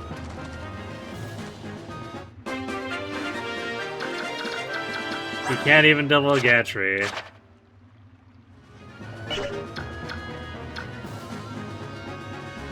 What a silly little fool.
Guy's like, I could try to use the thing that's supposed to be effective against cavalry.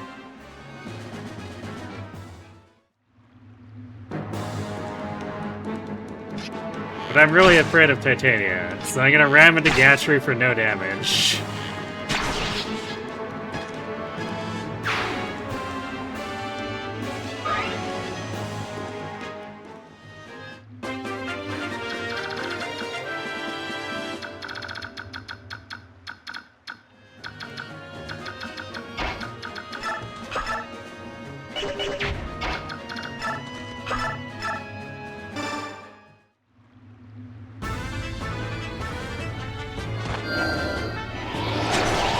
But dealing damage is scary. True, it might make your opponent angry and then they might beat you up.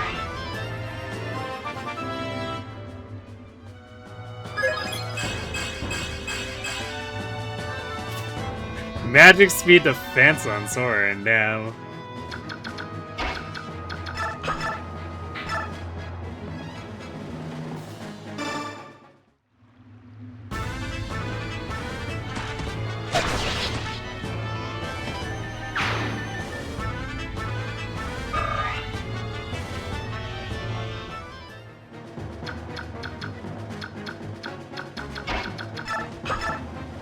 Yeah, although in the case of Gatchery is also counterattacking, but I suppose Titania would have just straight murdered him. Still, it is very silly. And like, Path of Radiance inherits that tendency from the Game Boy Advance enemies.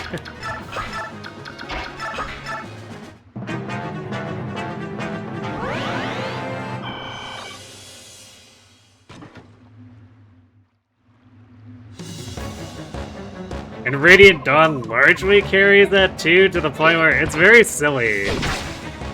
The Dawn Brigade, you can basically just have an unequipped PoR and AR run around taking all the aggro, even though the enemies have pretty much no chance of dealing damage, and sometimes can't even hit him.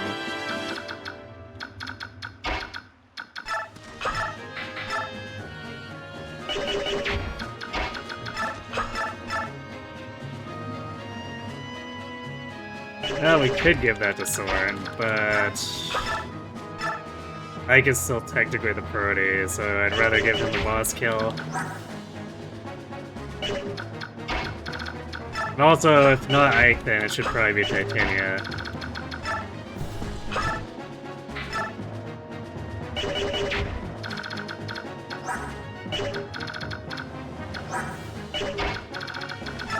Actually, speaking of giving Titania kills, this guys are trying to run off with our vulnerary.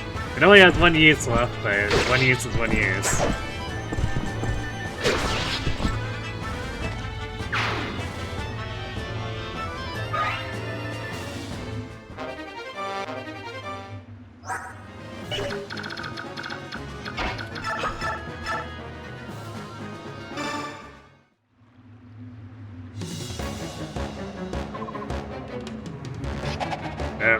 Never mind, Shinnen's taking it because he's a jerk. Very in character for Shinnen, really.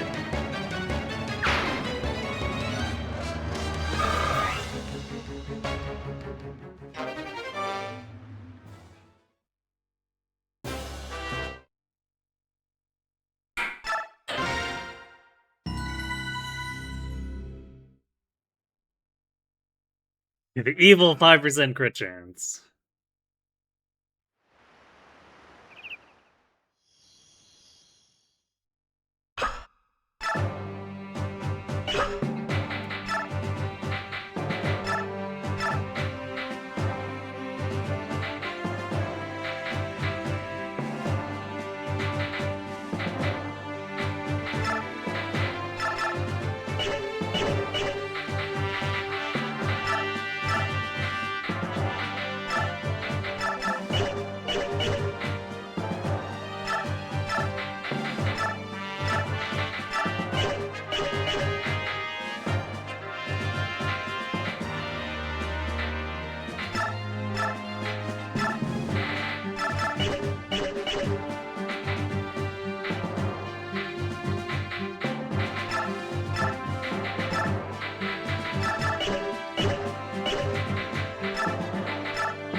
So like this.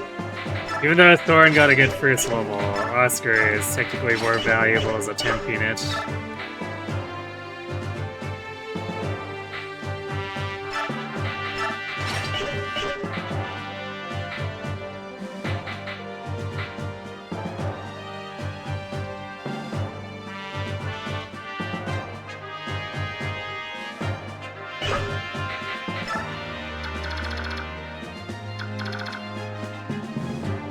We're gonna see if we can breathe this a little bit for actual experience and maybe getting the stat booster off of... I can't remember if it's the boss or one of the guys by him.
Watcher for Ike demolishing the building.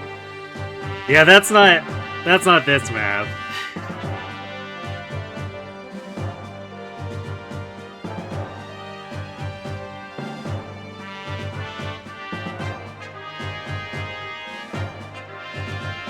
Actually, it does. I can't remember because a lot of the sites don't actually have the Maniac mode data here.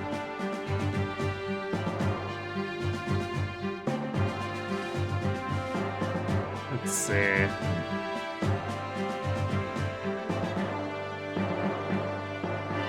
we go.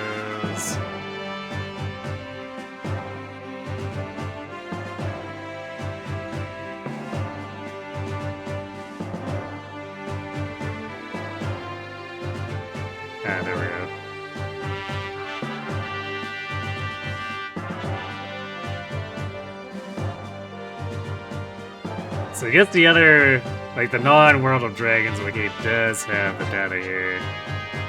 So we would like to get the Iron Blade if we can.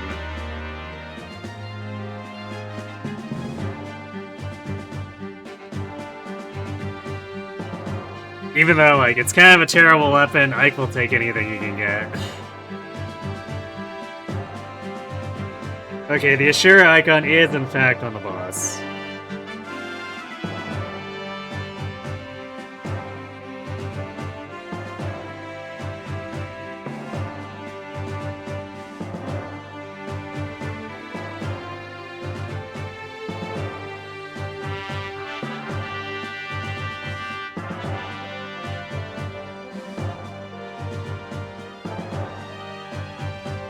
The question is, which of these enemies has it? Because it's the website, it lists the enemies, but it doesn't actually say who's where.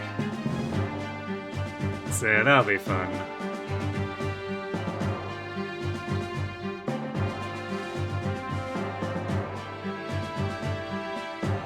Yeah, we get the joys of Fog of War defense. Everyone loves that, right?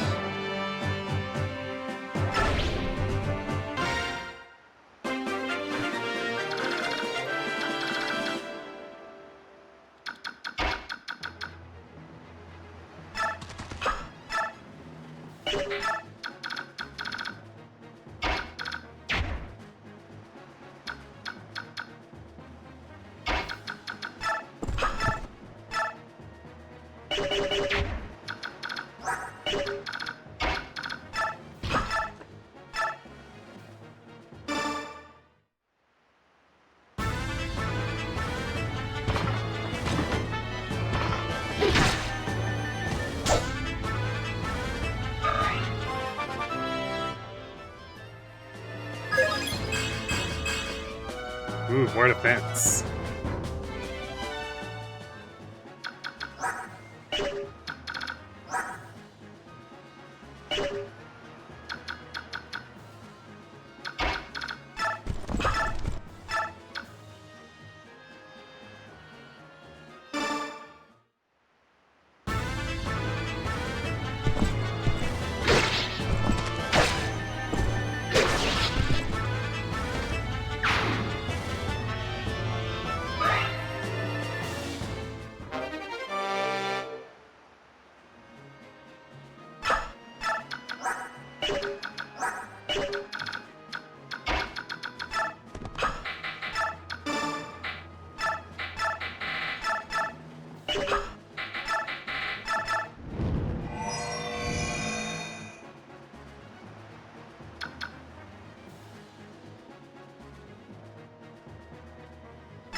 This guy has a hammer.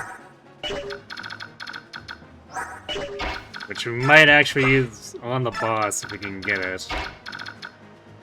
Get it over to Titania.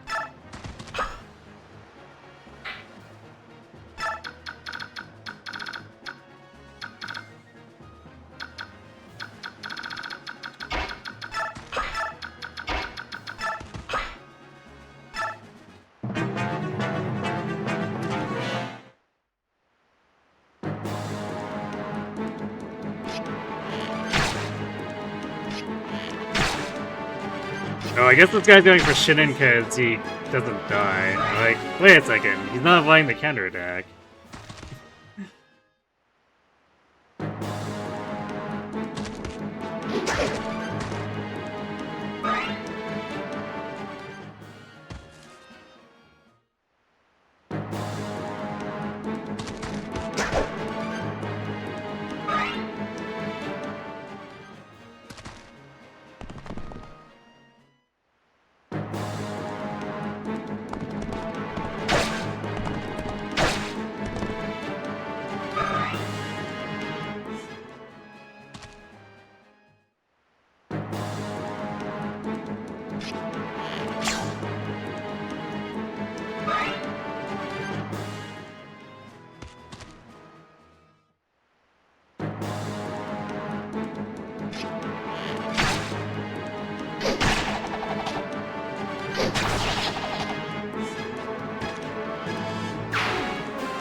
Oh gosh, wait.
Well,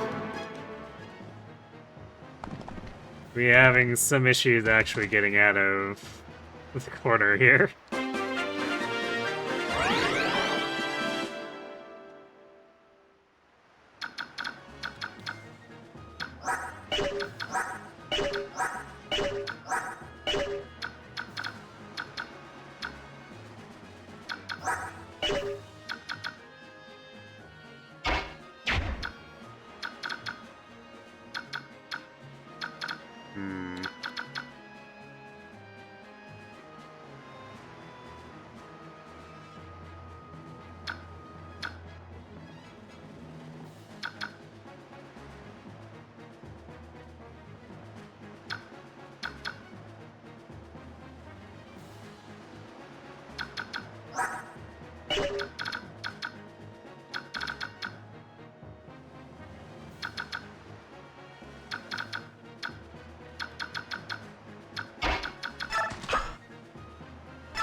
You think I can route the map?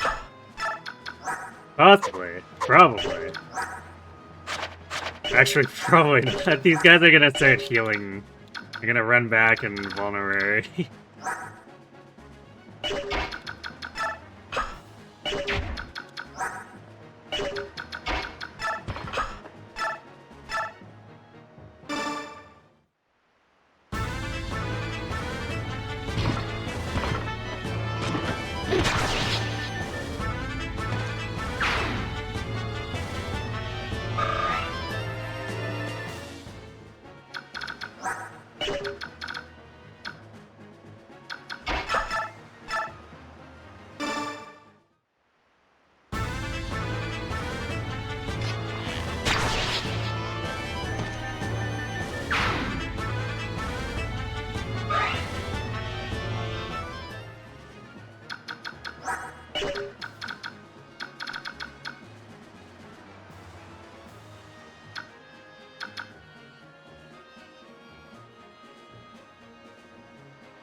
Oh boy, Oscar does so much damage.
I don't even want to use the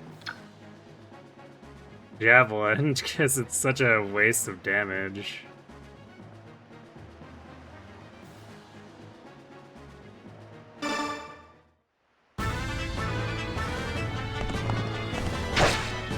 At least compared to if Titania was using it.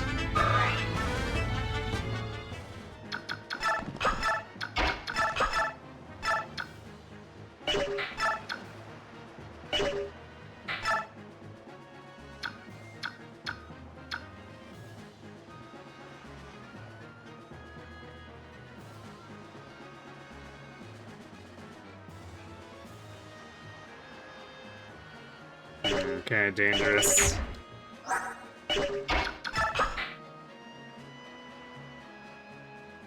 So we'll just wait here. Because chances are this guy doesn't even attack Ike, he'll still go after Shinin.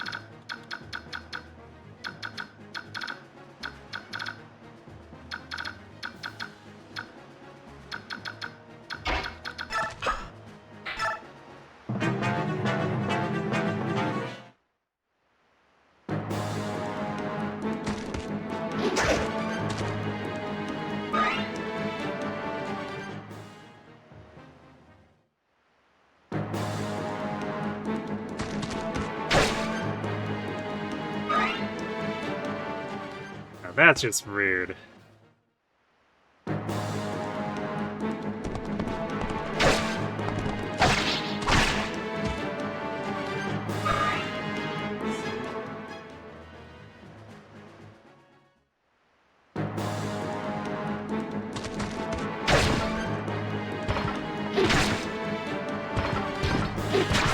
There we go. Gatsby doing some work here.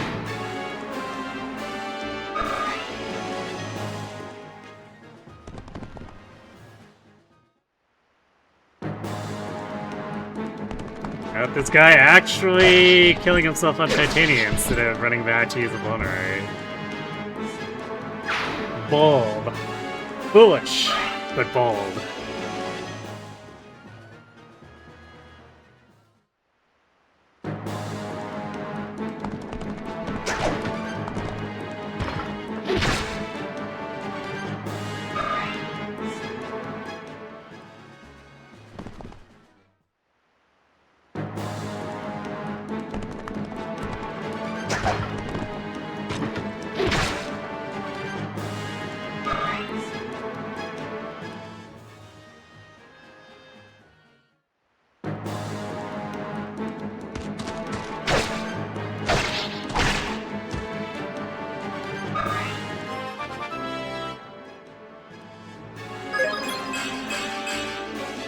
Alright, there's some more defense, alongside speed.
Oscar Y.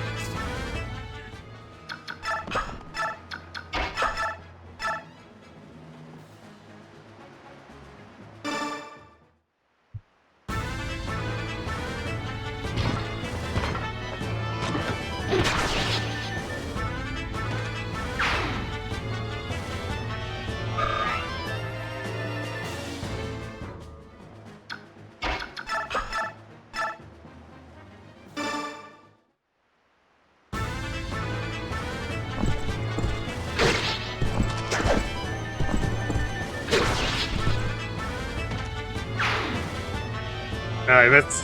Lagdo, man, it's pretty uneventful. Just monster spam, monster spam, monster spam.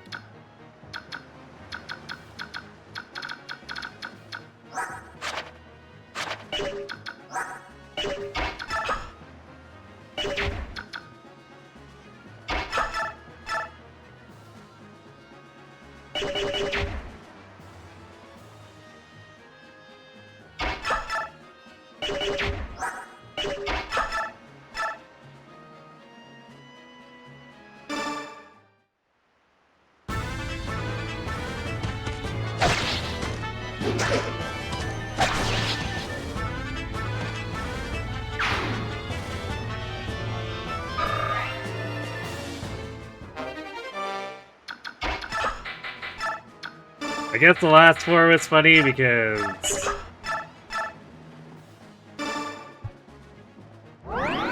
Slayer Purge on monsters for the dragons. Basically meant the PoR was almost entirely safe.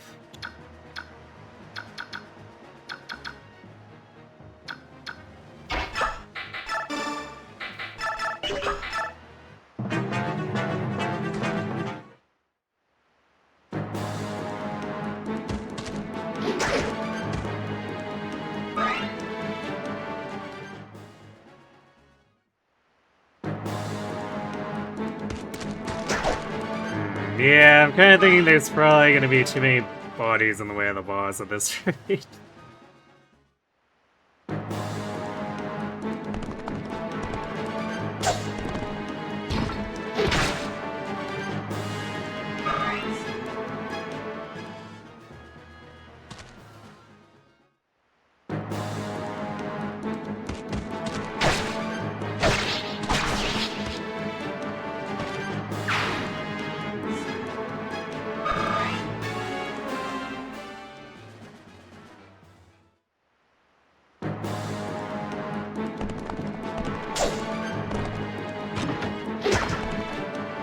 Damn it, everyone's missing, too.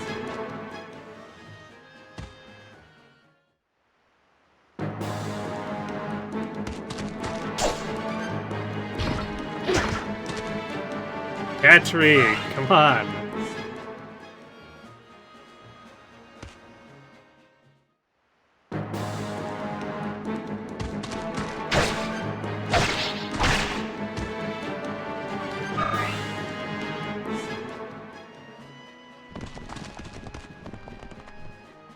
That's a few dudes, no big deal.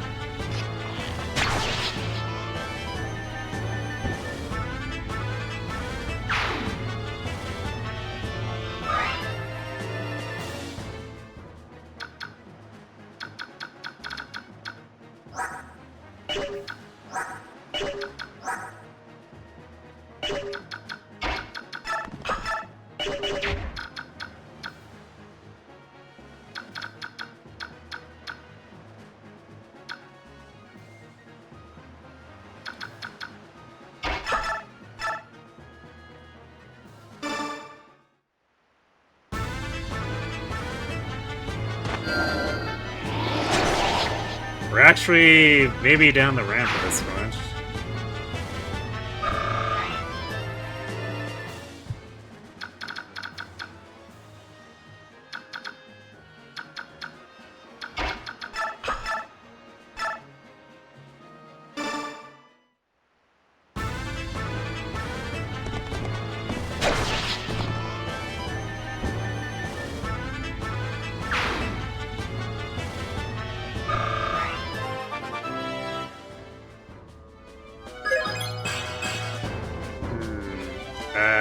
Well, significantly less good level compared to what he got last time.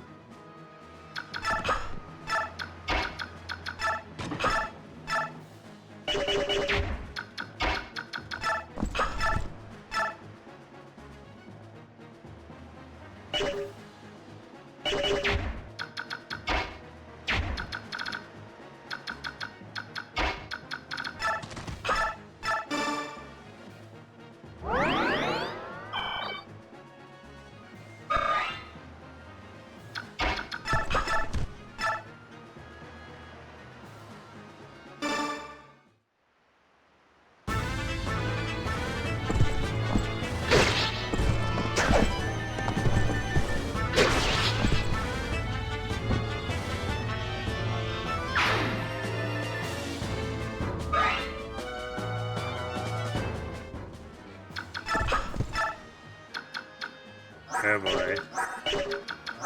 Well, we found the iron blade.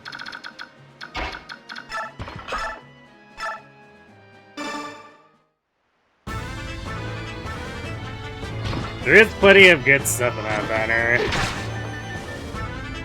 A lot of it's pretty ridiculous, like 5-range sing / extra action is kind of dumb. But then any of the cadenza stuff is just very silly. Anyone can be Edelgard now.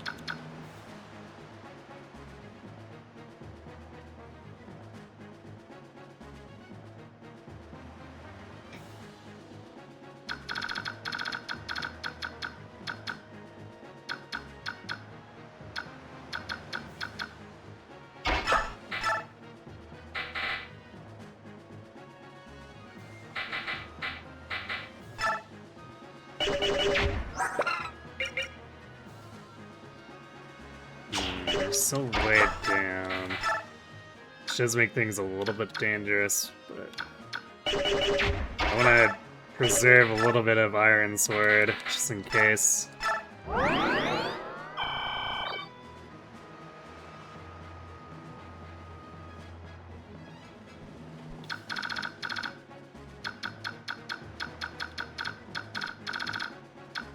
I mean, the Brave units pretty much always get good kits.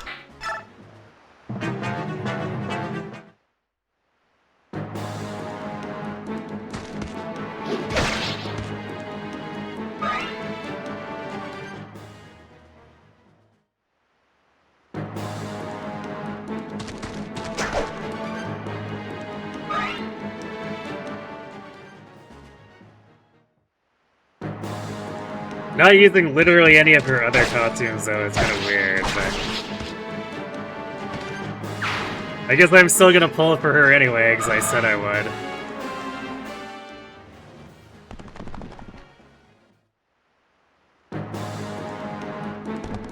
And it's not like she isn't strong, either. So... I guess we'll see if I get an actual pull of her, and if I don't, I'll use the free pull on her.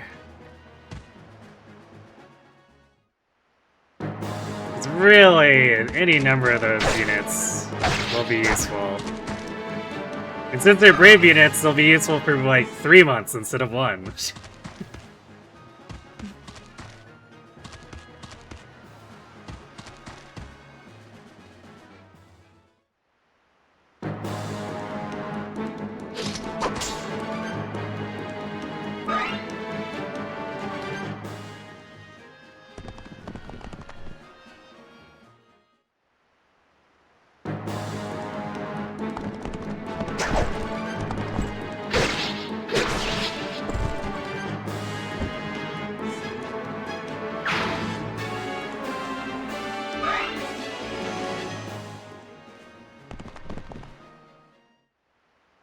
So much cavalry.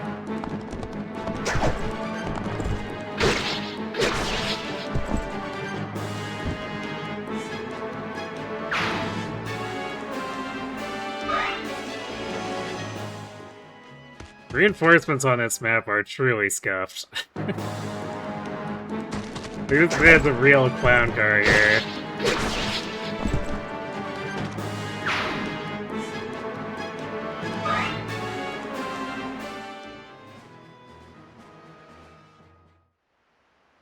What? No, Brave Roy didn't get eclipsed by Hollywood.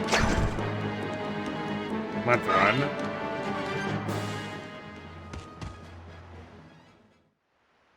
Or at least... Are you talking about a different ult or something? Because the Refine had to come in before Hollywood equips him, like the regular Hollywood.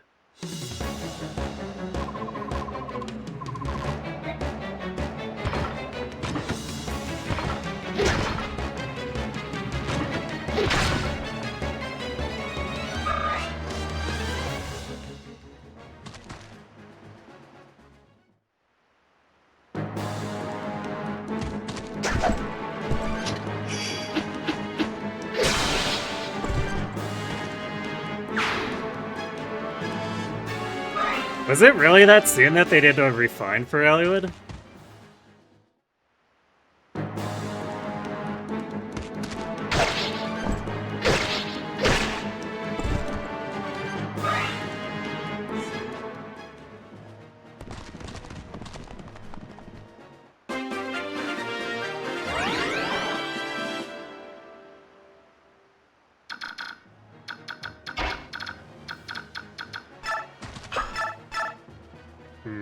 Well, I don't think Soren's helping much here.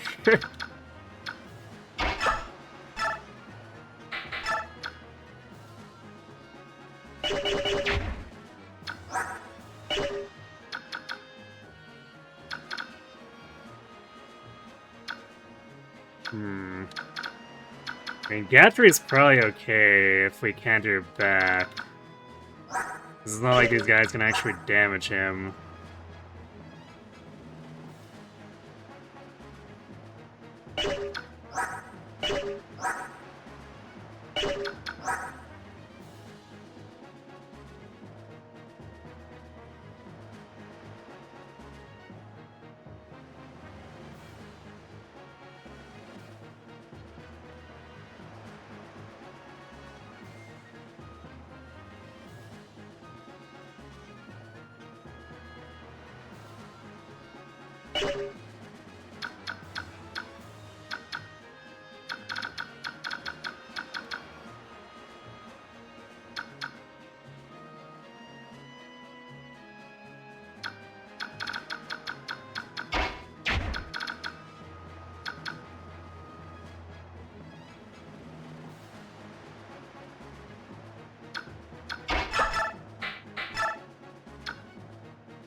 Yeah, Gatry has 70 in defense. There's like not a lot that can actually damage him here.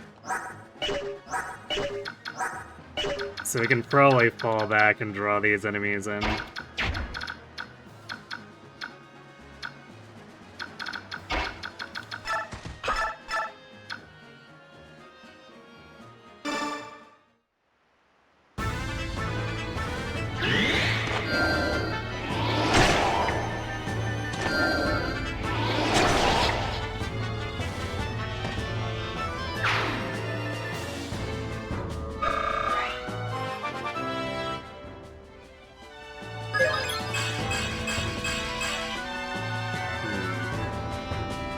It's a 5-pointer. It's definitely still not as impressive as the last one he got.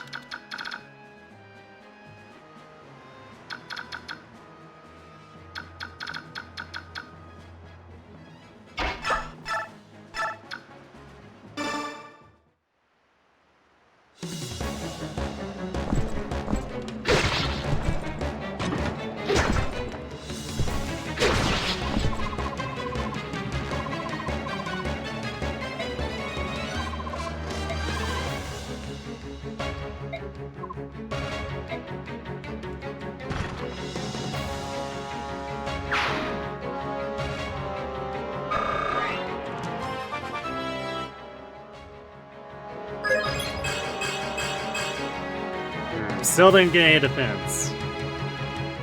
I guess the Reds. Reds is kinda nice.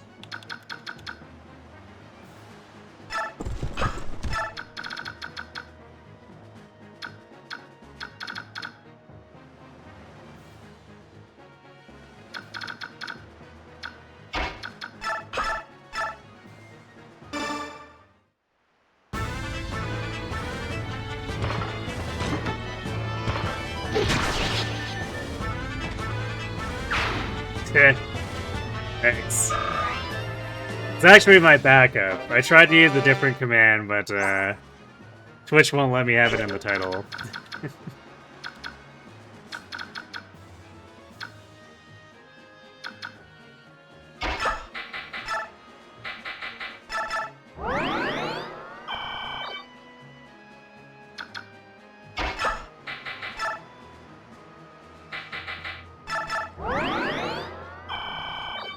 Alright, we do have ads sitting. I'm gonna go refill my water and then we'll finish cleaning this up.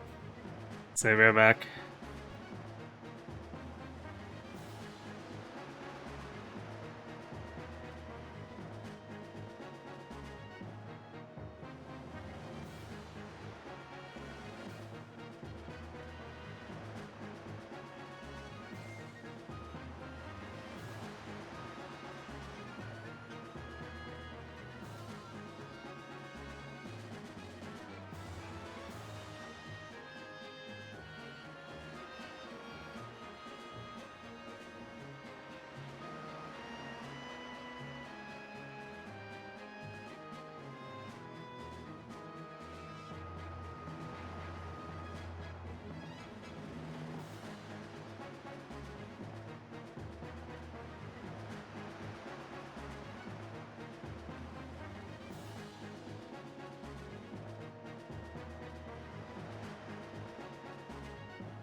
Alright, and we're back.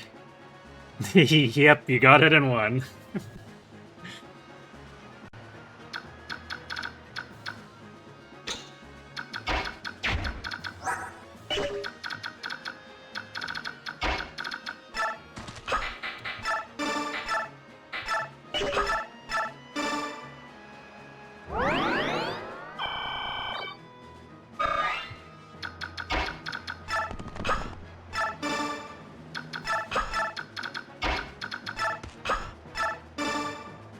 As it turns out, we didn't actually need the hammer for killing Dakova. So it's a good thing I didn't need to transfer it over, because I was not looking forward to having Boyd walk into that death trap.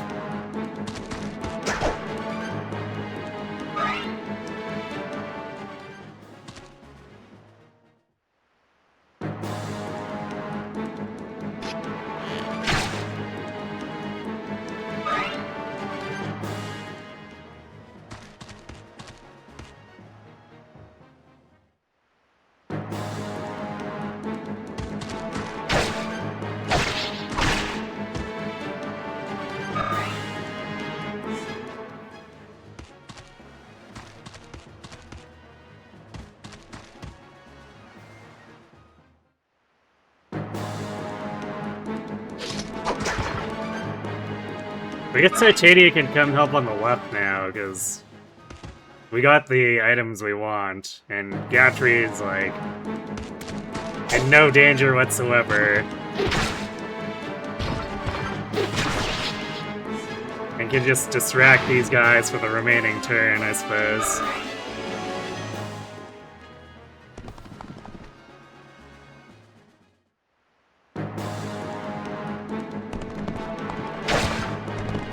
Shuffle, shuffle like Valkyria. Yeah, I guess so.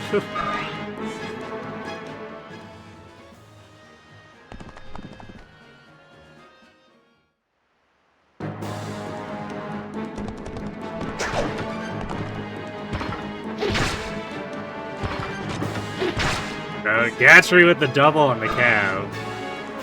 Get wrecked.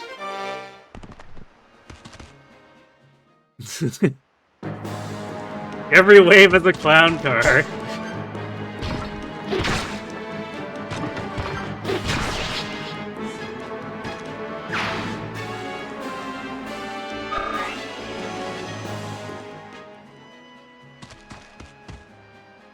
This has to be one of the most fed early game Gatries ever. I didn't even intentionally do it. I just wanted the items. But now Gatry is just massacring a small army.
Might step back with Ike here, because it's a little bit dangerous to remain in range of this many guys. Oh, actually, I guess...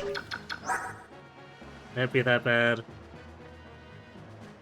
Because I could come in and kill this guy with Titania then, and then block here.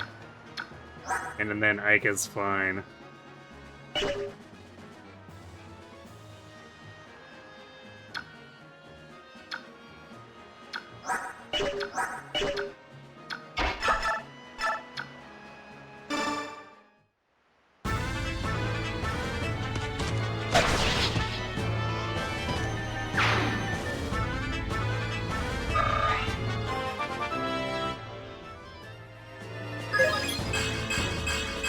Yo, strength defense, let's go.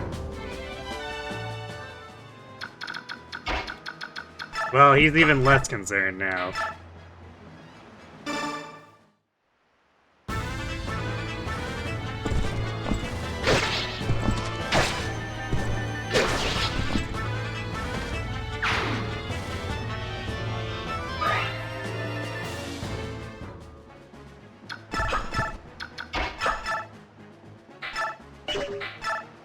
I mean, this is the singular defense chapter that was playable on the bonus experience run.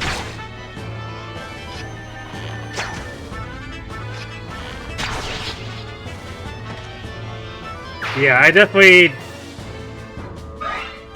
didn't want to unnecessarily trash items on Only Feet, since it was Boyd and Ike trying to stretch the initial inventory for as long as they could.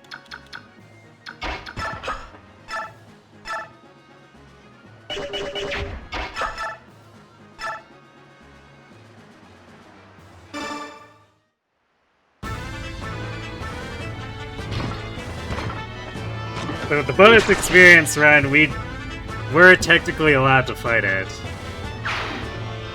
And I was trying to get Titania and Ike experience there.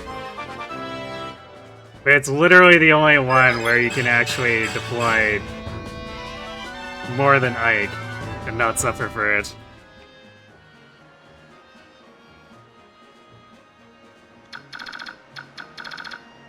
No, it's a patched Japanese version.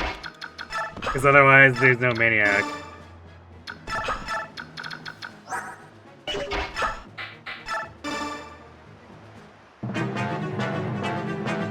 I would have loved if I could have started with 4 iron swords. Like, Maniac is the mode where it would actually matter and not just be comical overkill.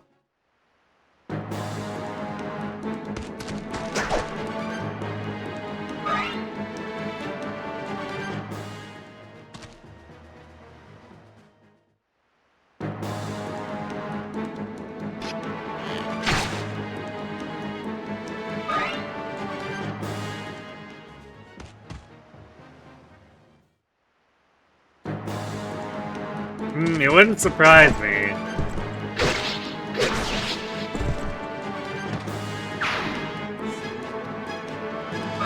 Both versions of the game are a bit spaghetti.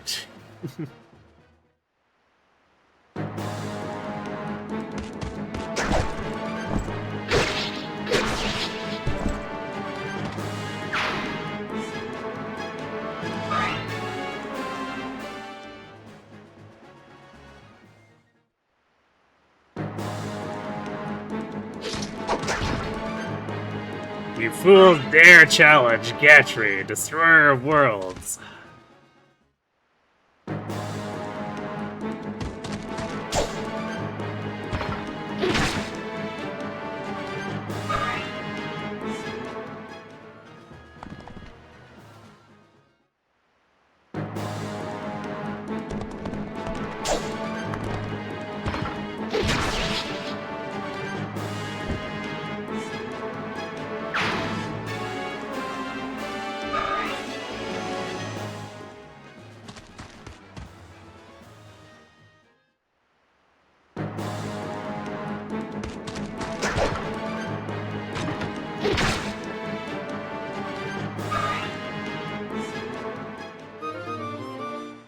You want a forge called Lamau? Okay, sure. It's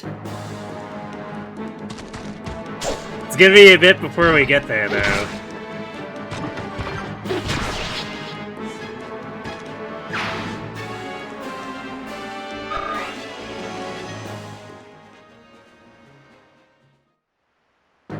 We still have 2 very long maps before we can even do the defend chapter.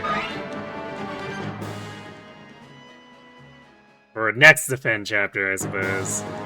Since we're technically doing one right now.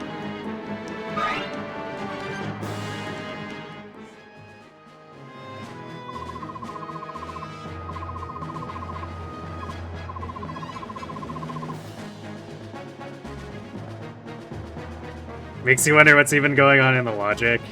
Probably related to how the game replaces Ike's training sword with an iron sword. Probably.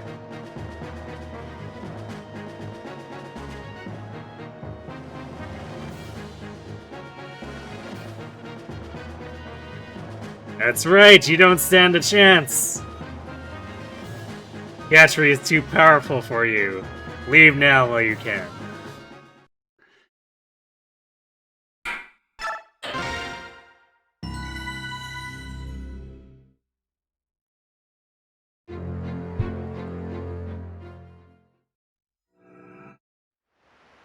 Oh yeah, we get to play the forest here a bit more normally, too. Instead of just, like, running out, YOLOing and aggroing literally everything, we can take the left side.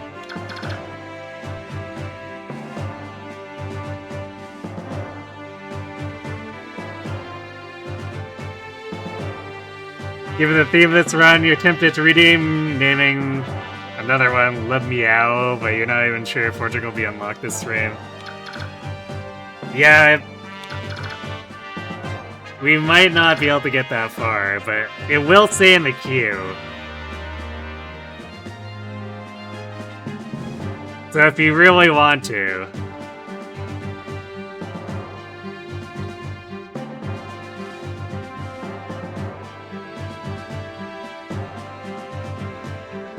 Yeah, I mean, we could take out the apostrophe and still put, like, Love Meow without it. People will get what they mean, what is meant with it, surely.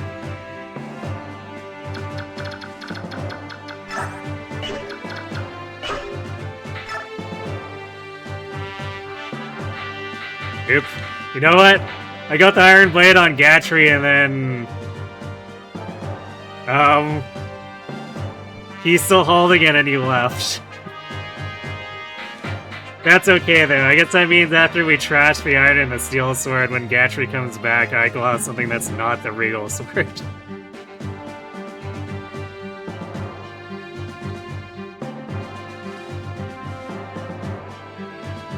Because we're probably breaking these here, and then... I want to preserve the regal sword for the defend map. So, we'll use a little bit of it, but hopefully we can just cope with Mia's slim sword until we can get to Gatry and pick up the Iron Blade.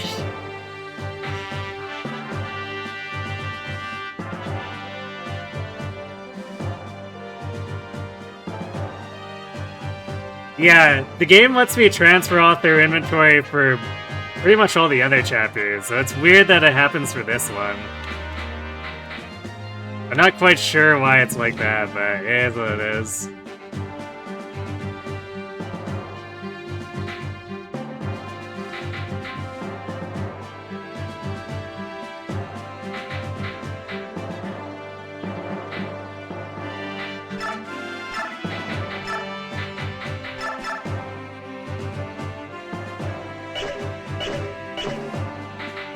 Alright, Oscar, I'm sorry, but you're probably not salvageable at this point.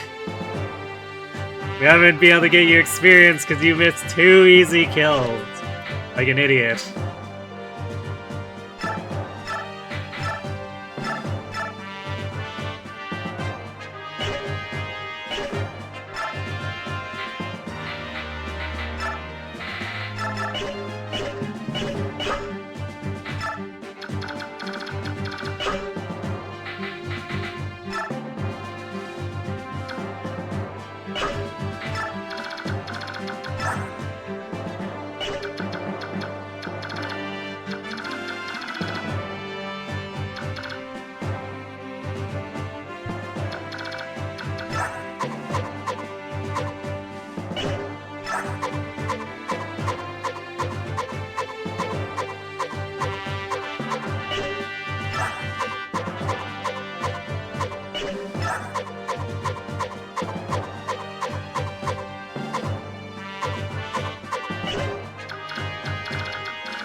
I guess we could have Oscar commit war crimes against the healers.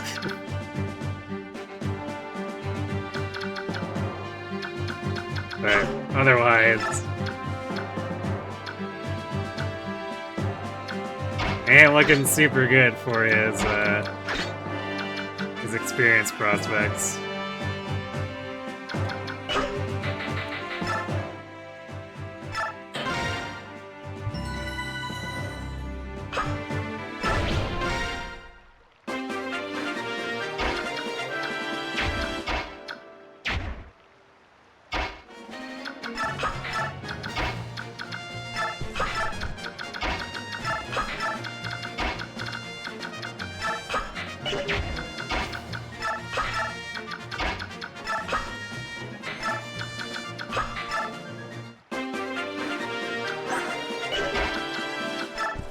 Sure, you know, that's probably one of the funniest things. That's outside of how dumb the bonus experience requirements are for the defend chapters.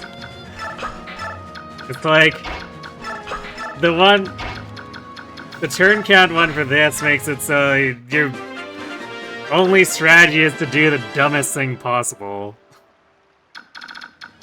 Which is just charge out into the middle of the enemy. I feel like that's something that shouldn't be rewarded.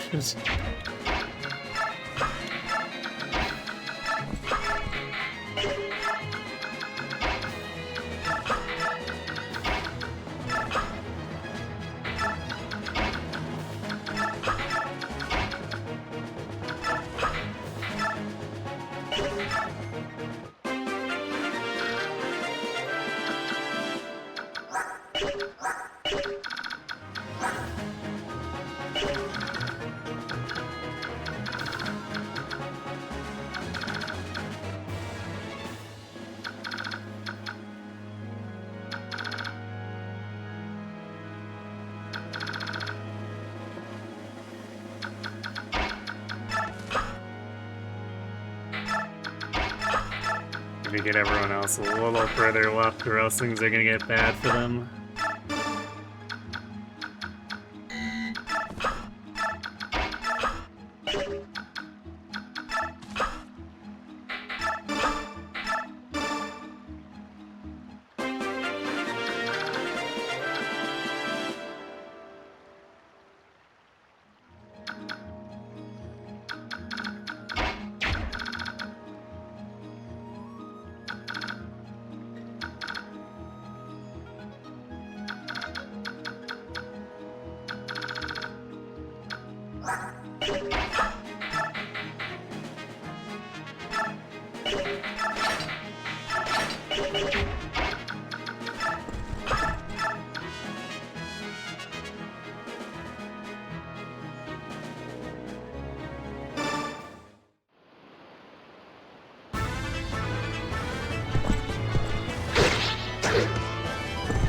Oh boy.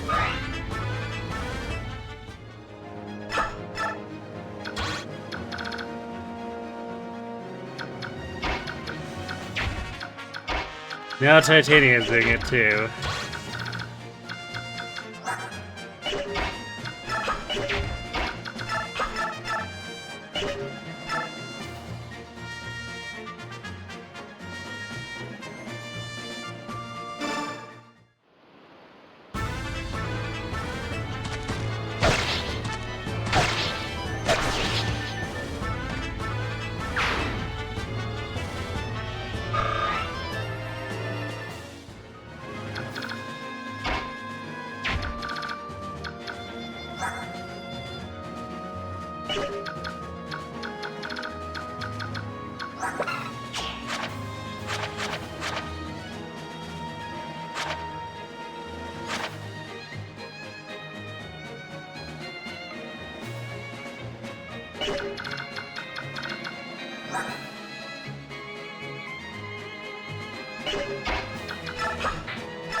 I'm not sure how much that actually solved compared to just YOLOing out.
Well, I guess time to run into this back area to hide.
Could be genuinely a little spooky here.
Mike's not quite strong enough for the kill here either, which is unfortunate.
His gift can be required to last at Ashnard. I don't think it's a requirement, but I might try to make it happen.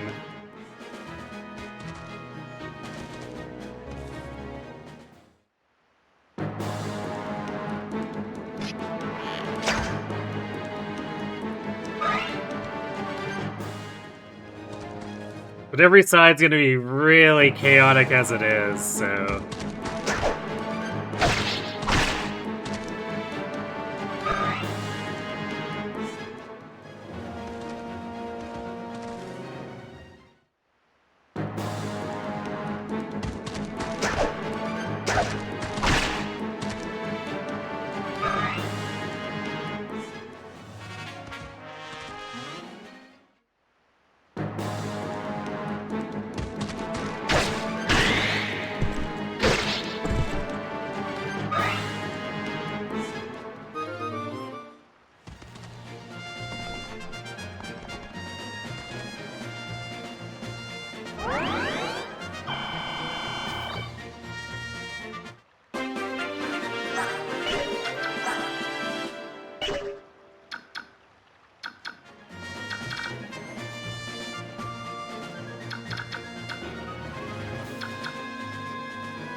Looks like at 7 res. I think he's fairly concerned about these mages.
Ow.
No more bulk, but strength can be good.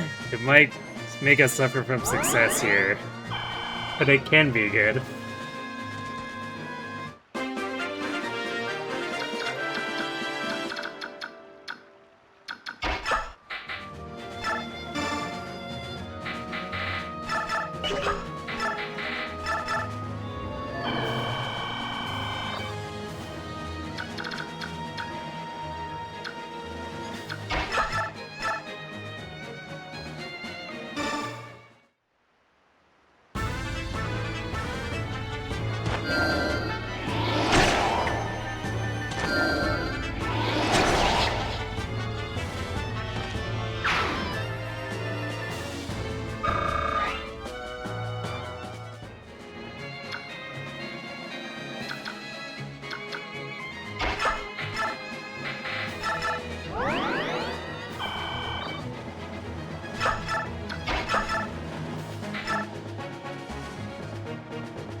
Well, I guess on the plus side, we didn't aggro this stuff. But it's still less than what we had to do for the bonus experience. Max bonus experience run, but this is still a gigantic mess.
Got him.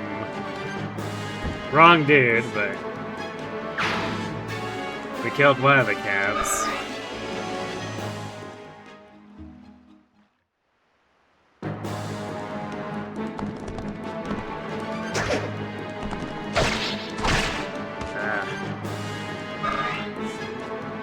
Man, even a strength-less Ike with steel sword is not quite enough, huh? Although that idiot ran in the way, so now I can kill him off and stop their healing. And if they want to get staff healed, they'll have to run all the way to this right side instead.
These archers really want to fight Titania for some reason.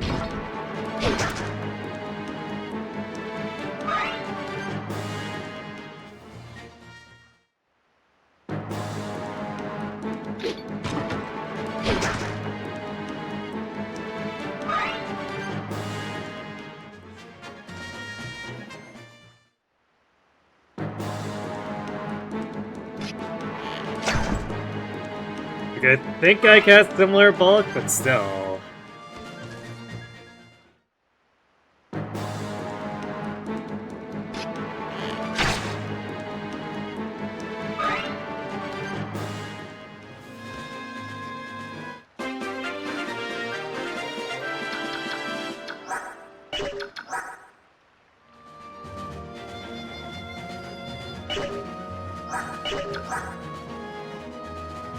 Yeah, Titania is still, like, slightly tankier, so...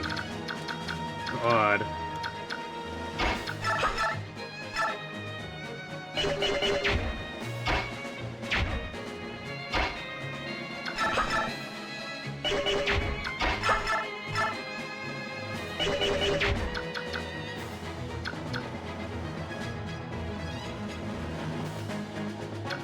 Because of this being in the way, I can't tell if this guy can actually reach up here. I guess... no, because it doesn't show if his buddies are body blocking. Let's see.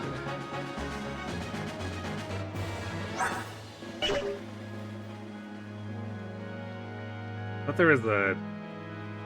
there we go. Okay.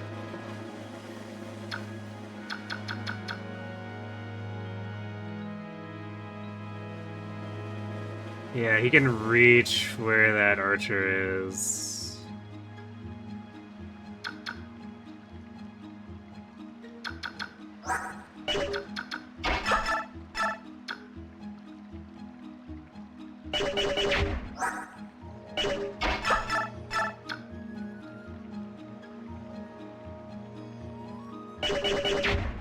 Although, actually, it's probably not...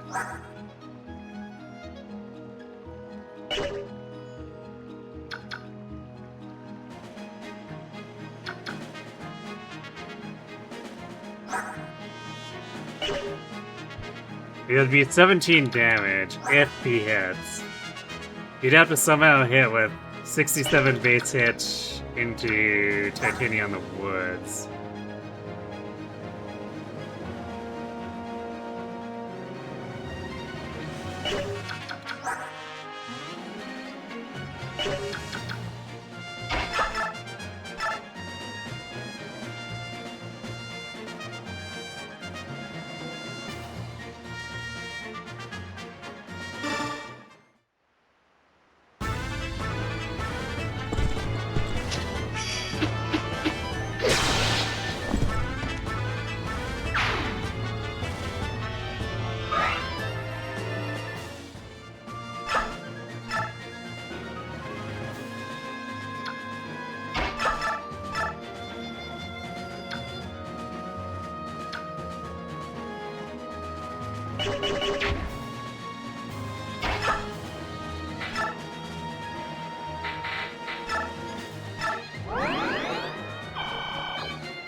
Not surprised, that was probably gonna hit at some point. These guys' hit rates aren't very good, but still enough to be worrisome.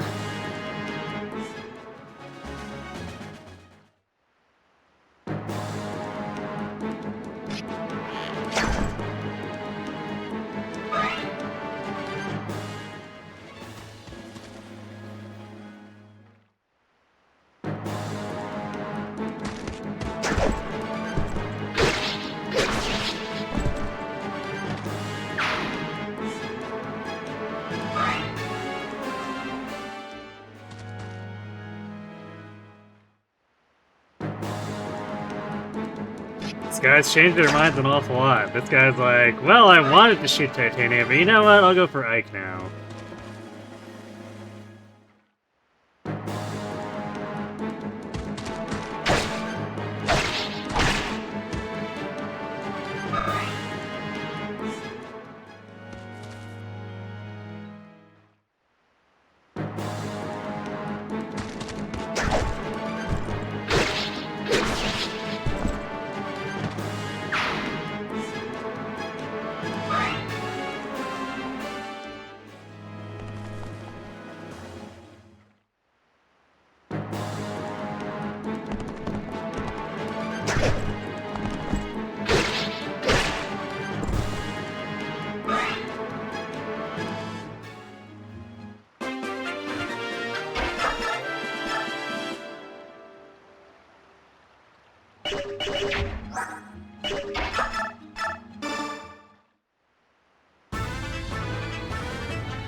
There we go. We've almost cleared these guys out. It only took like 9,000 years.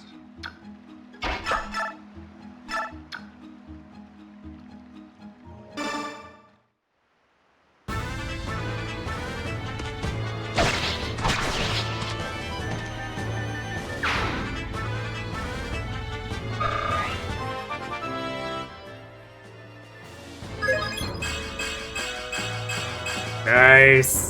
Let's go, Ike.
Alright, they're both trying to run to that healer. Sure, why not?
Now they're aggroing.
Gonna crit the first attack, huh?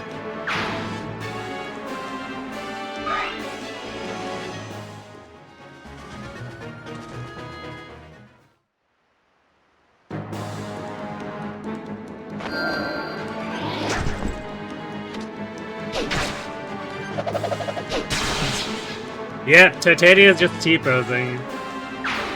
Can't do anything that would save durability now.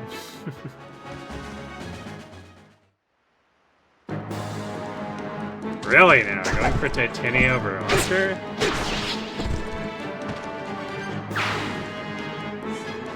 Now that's puzzling. Because that guy chose to just die to Titania instead of living Oscar's counterattack. I don't know what that was about.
Oscar didn't even get that much out of it. What a pain.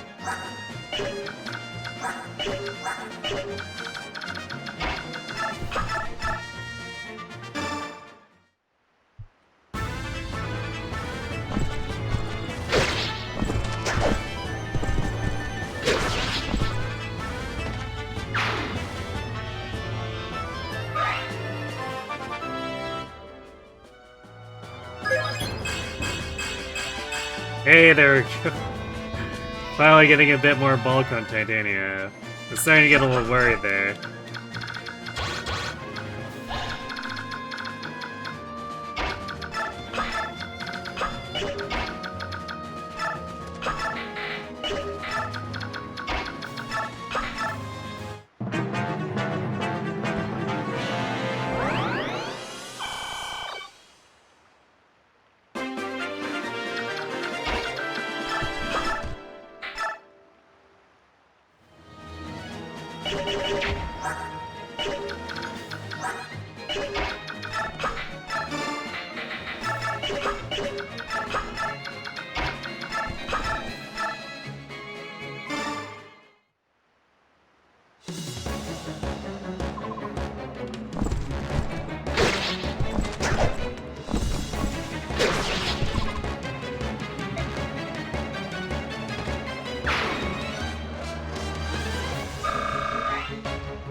Torrent does not do enough damage.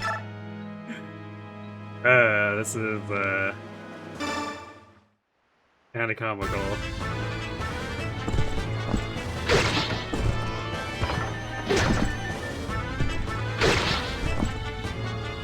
Actually, is this? This might be the armor that's just, like, randomly cracked out for no reason. This guy have, like... Yeah, this guy's got... I think the other armors have 3 speed, so this guy just randomly has a lot of extra speed and defense for no reason. I remember this guy being really dumb and annoying to deal with on the maximum bonus experience run, because, like... He was just randomly more highway standard than anything else on the map, except for, like, a meal.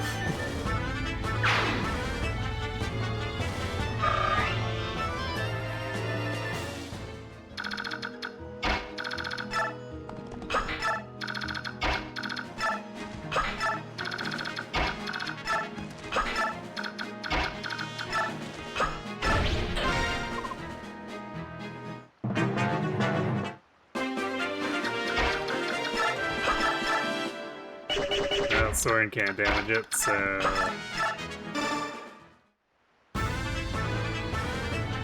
I guess he gets the lead too.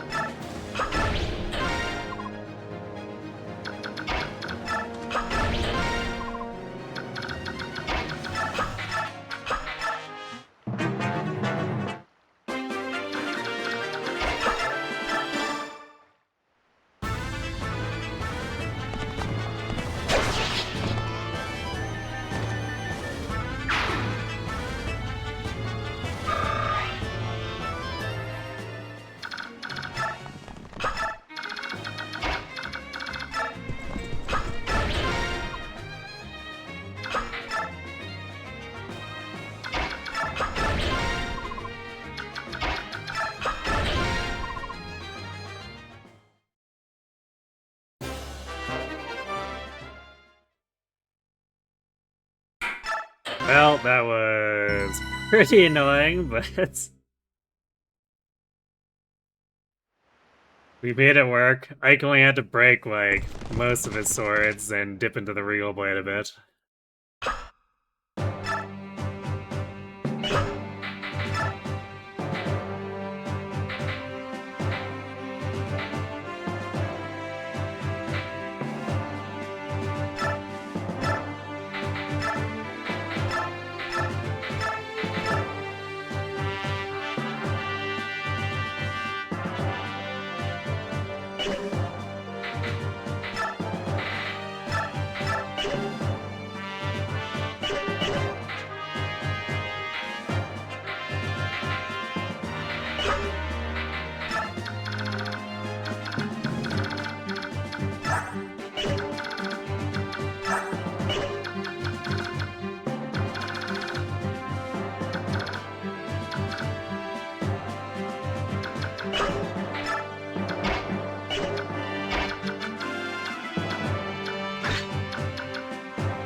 So we need 17 attack.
We should have enough time to get this one sorted out.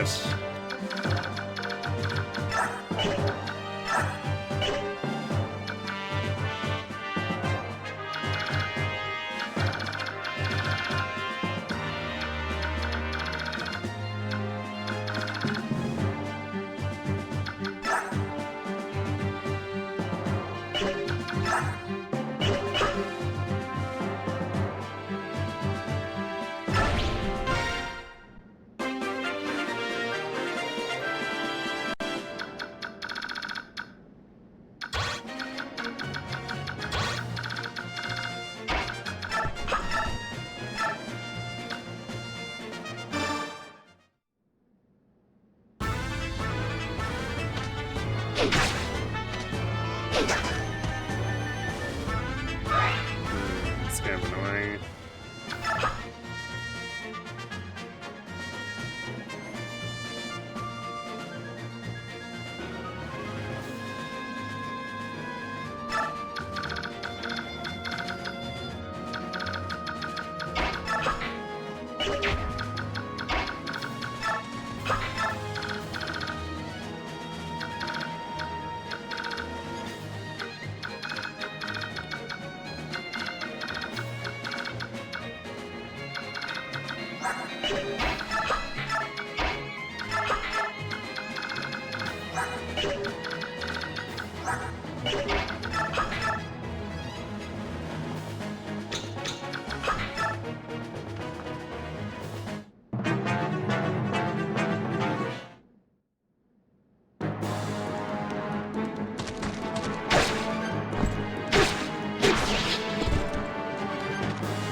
Yeah, it's a slight pile up.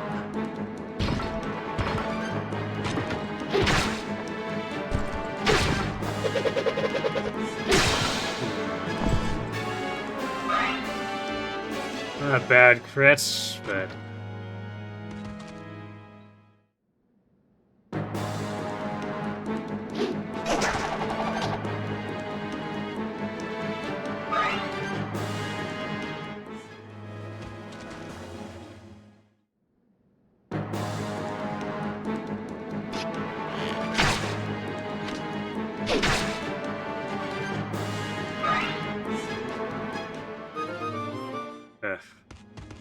worst time to have that break.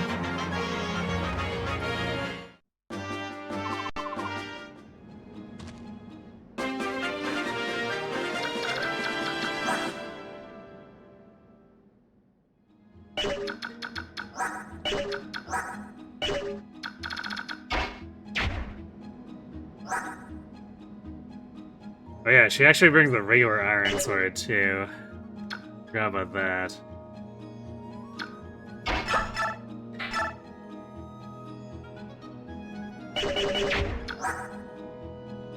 The funny 4-strength fighter.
You do enjoy getting to this point of the run and see how Mia compares to Ike? Ike? Yeah. Ike has almost twice her strength.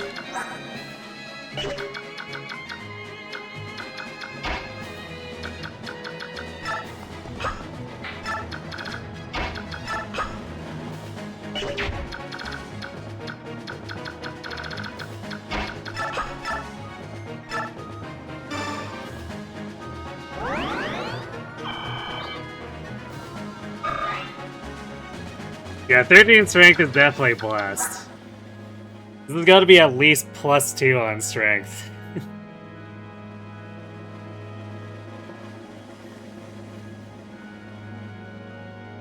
He's doing better on defense than usual too, although part of that it was also the Night Band and the Fighter Band, but obviously 10% is only going to be worth like 2/3 of a point all told, since we split it between Fighter and Knight.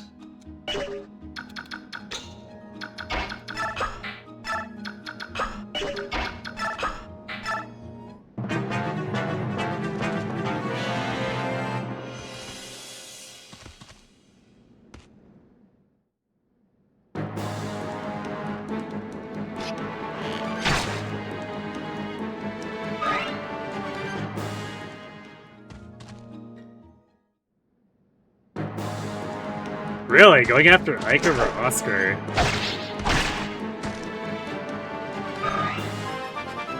That is a choice. Well, we still got speed, and we kind of needed to start picking up on that anyway, so fine. The other levels have been so good that I'm not too concerned anyway.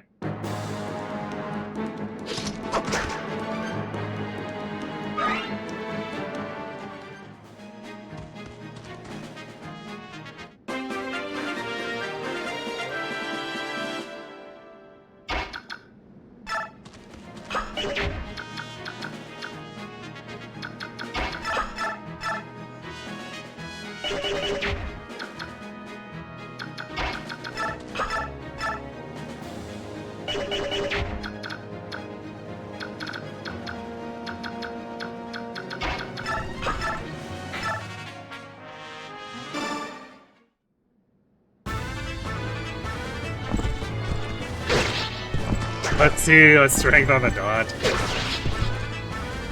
Speed blast.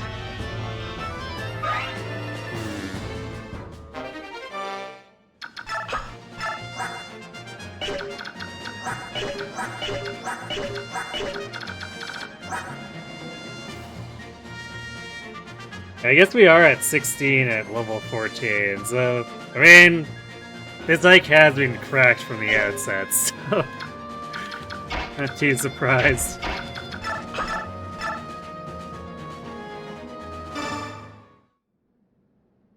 Hey, everyone.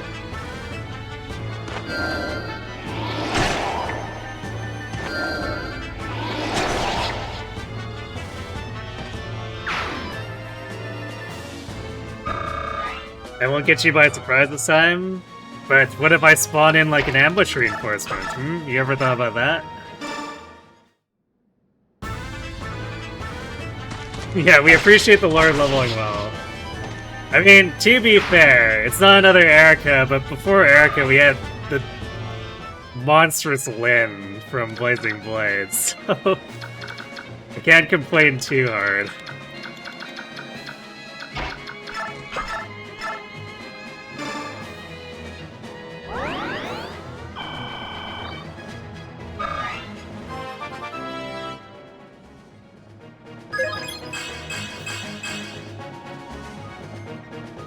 6-speed res. I see.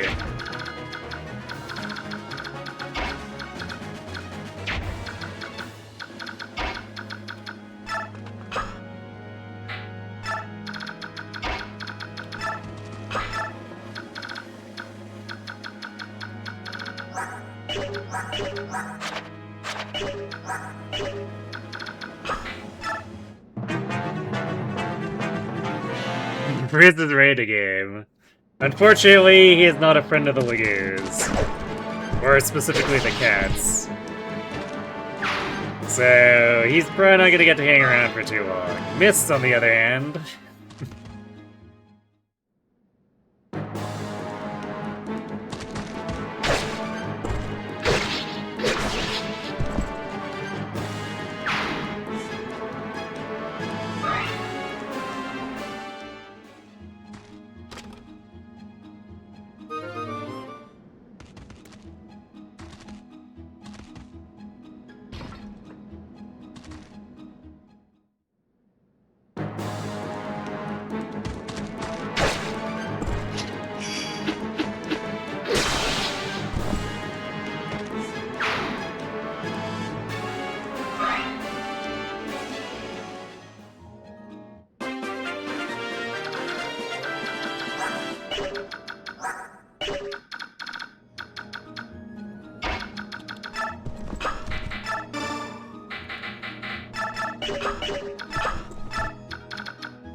Got him.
Well, he's tankier.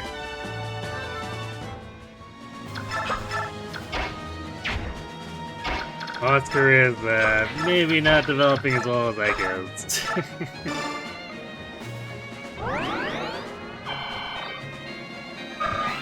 But that's okay, because he's invariably gonna get benched regardless.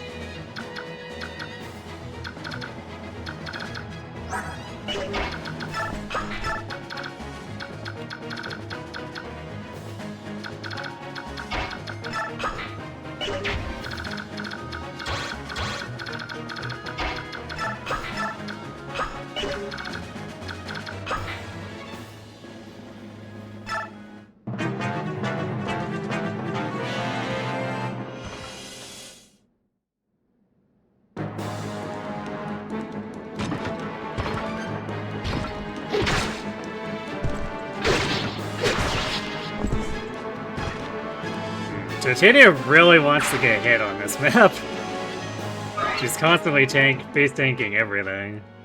It's a good thing she's quite bulky.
Oh, great.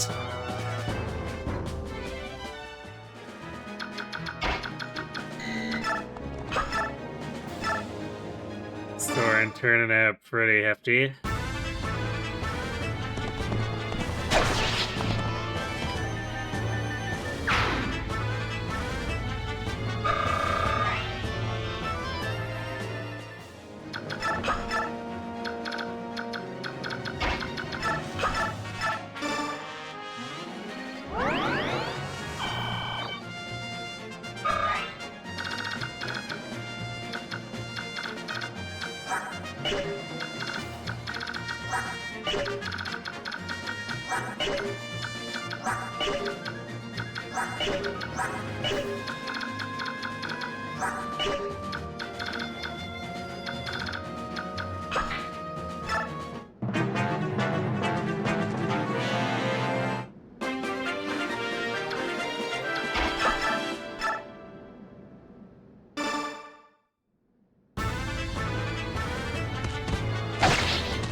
Alright, we got some strength and speed on Oscar.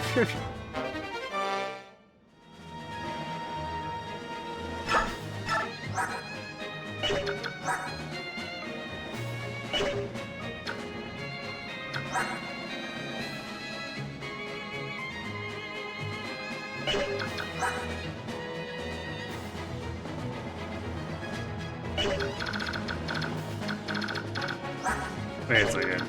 I guess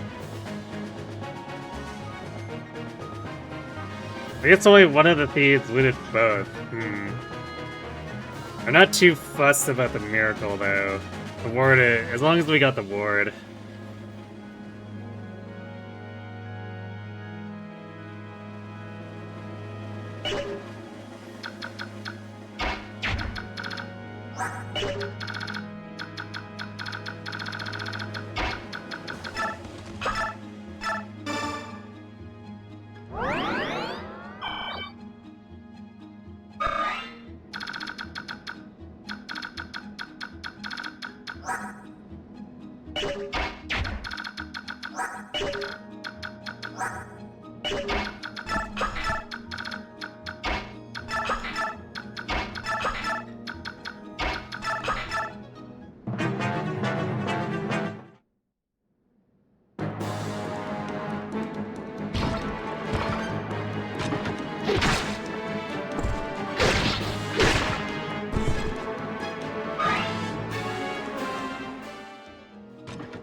probably could have been better, but whatever.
Well, I just felt like T-posing.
Thought the line was one tile higher, but you know what, whatever.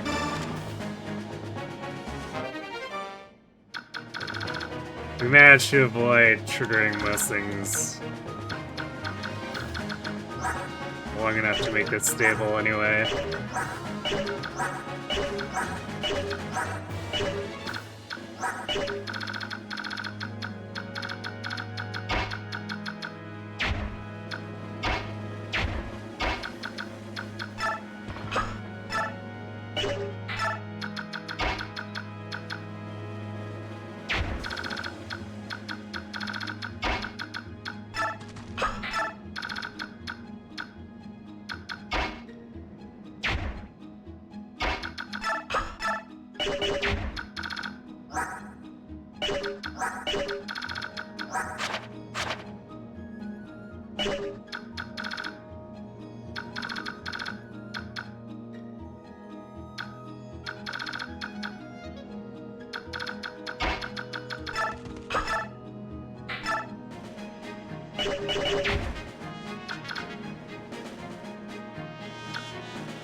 see which direction this all starts hitting. Well, straight into the middle, apparently.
But we've diverted the armor slayer towards this as well. This poor idiot with his 0 attack speed.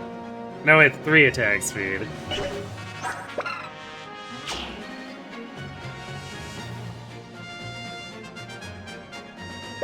Is this actually no? It's minus 10, so it's 1 attack speed.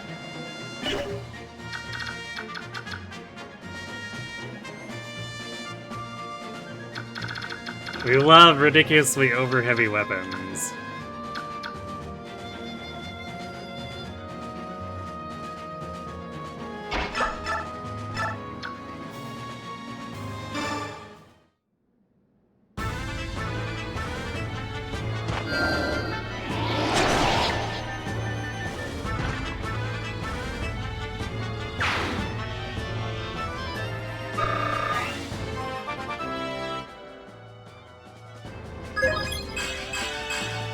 Strength on Soren.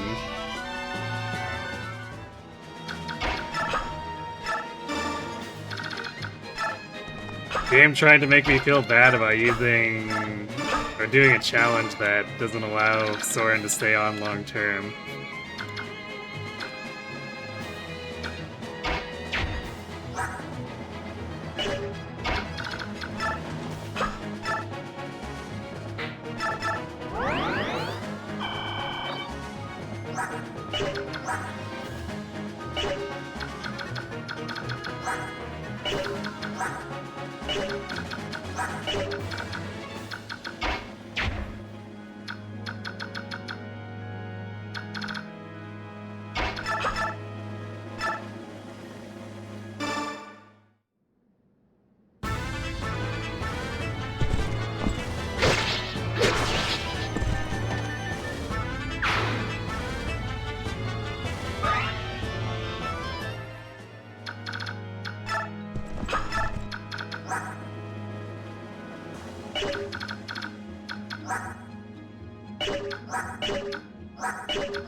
I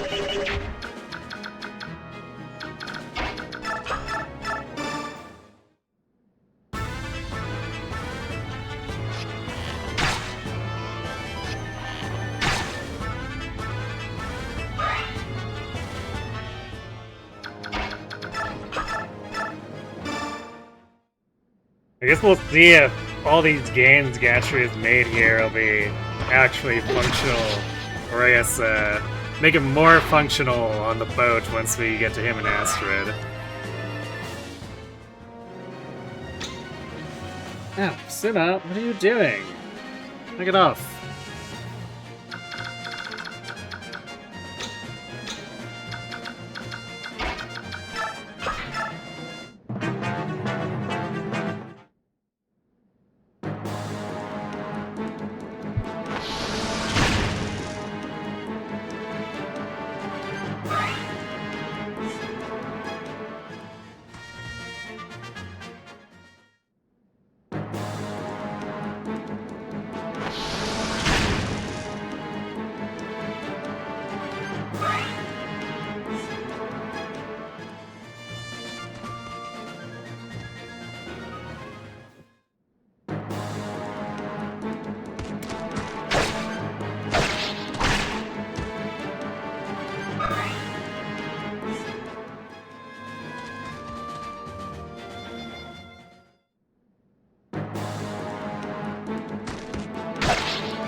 Hello, Fuzzy. Good morning.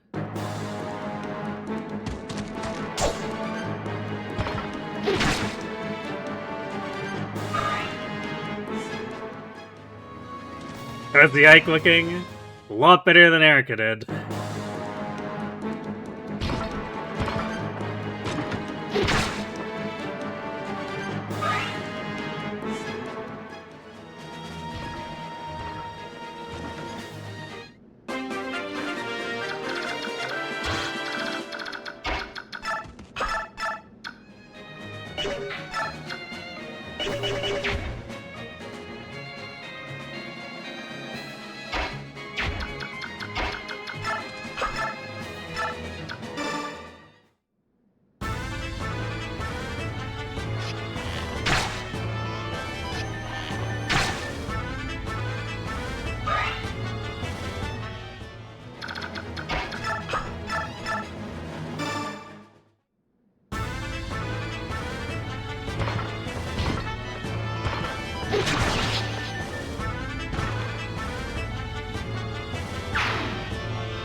More strength and speed.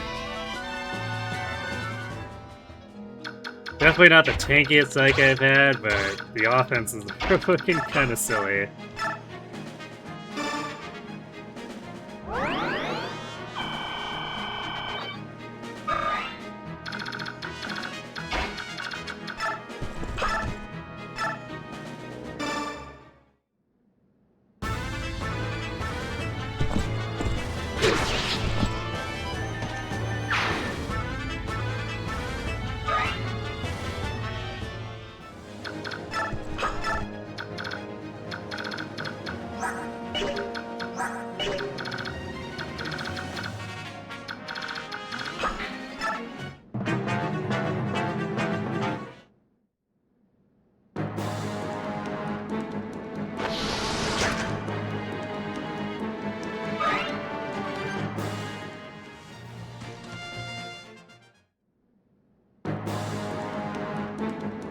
Later on, Ike will tragically fall in battle because he kills too many enemies to show the show.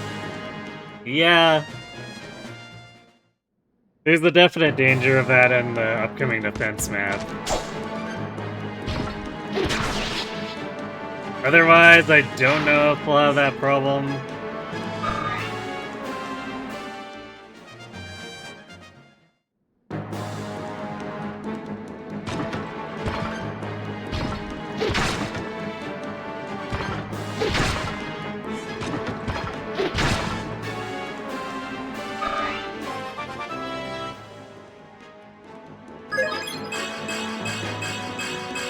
Damn, Yashri, okay. Strength, speed, defense. Sure, why not? Cause like... I guess we'll be maybe tanking with Ike a bit. But we'll be doing more combat with the cats after we get them, and... Like, Mordecai is just gonna be a lot better at holding choke points until, of course, the transformation gauge runs out.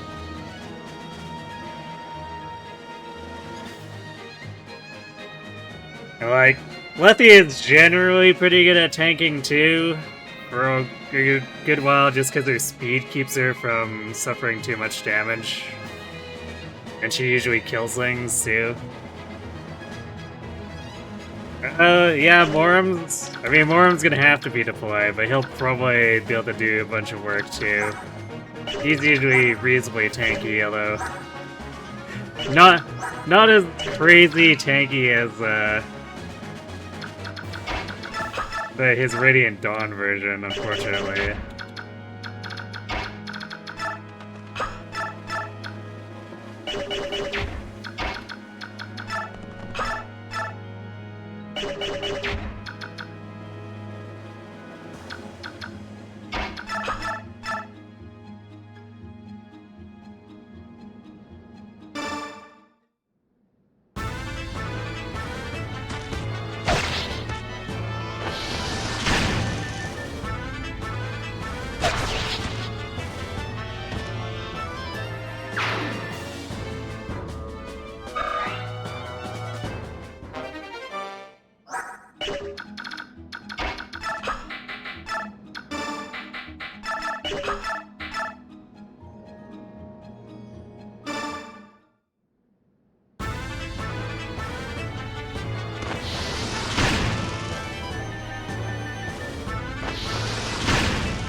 I guess Oscar can temp tank for a bit too, if we need to.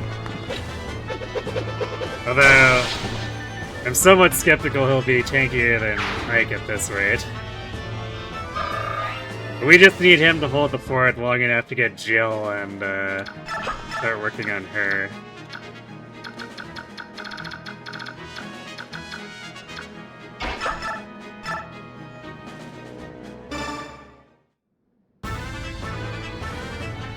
And of course, as long as we have slots open that aren't being used by the cats or their supports, Titania will pretty much always be there.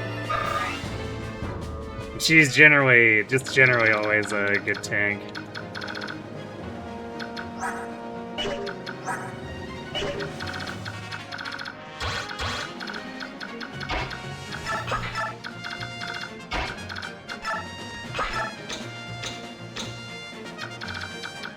At least until the late game, but by the time we get late game, if I don't have anything to work with that's not Titania, we have problems.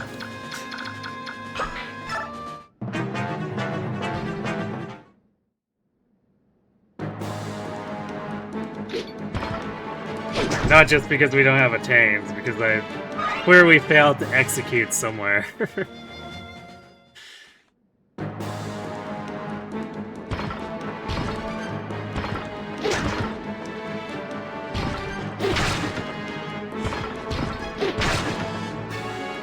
Actually, I guess Stefan will be around, too. You just have to worry about, you know, the whole bad luck causing him to self-destruct thing.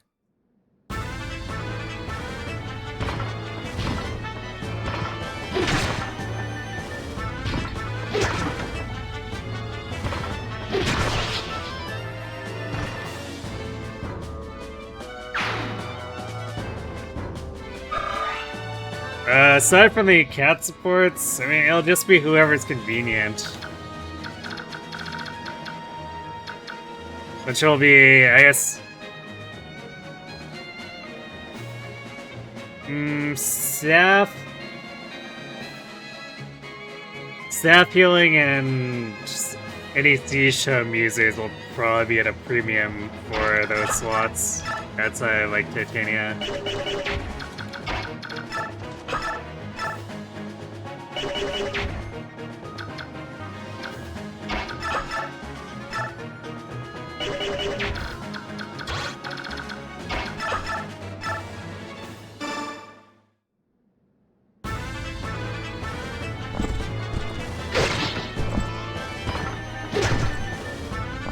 You haven't seen a run where Stefan gets used and hasn't gotten crit to death?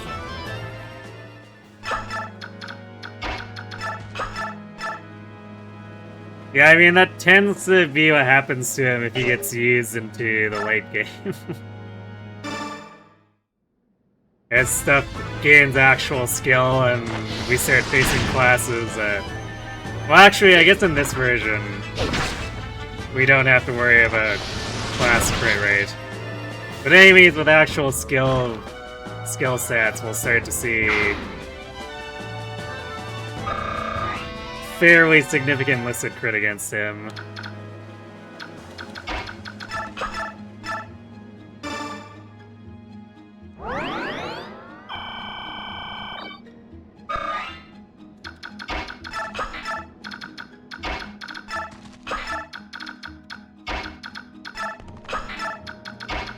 Although it'll still be a while before those can actually kill him, too. Because he does have reasonably good concrete bulk. So we'll start to see higher and higher listed crit, but then also they need to actually be able to do enough damage to kill him in one crit.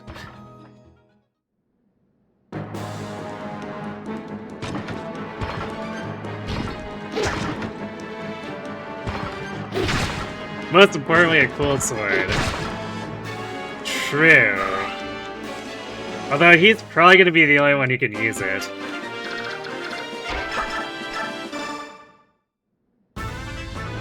Because Ike's got his late promotion problems, and then... I don't expect very much out of Z-Arc, I'm gonna be honest. This is not Radiant Dawn Z-Arc.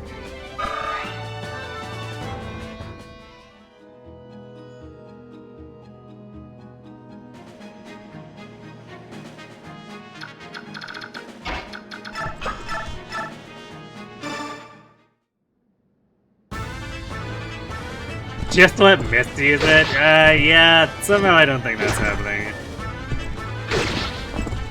It would be really funny, but I don't think that's gonna happen under conditions.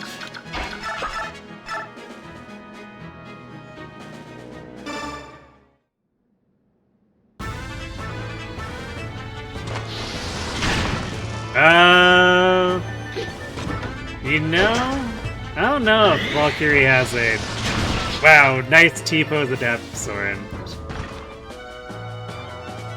I don't know if Valkyrie has like a specific cap that prevents her from doing it.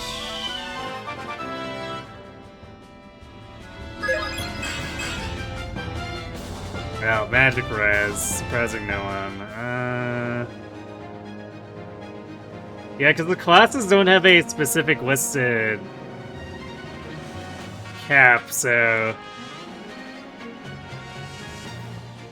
It's probably just the first weapon to S rank is your S rank weapon. So in theory, you could do it. Will it happen with Mist? No, probably not. Like, actually, good luck.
Alright. All 3 core stats. Let's go, Oscar.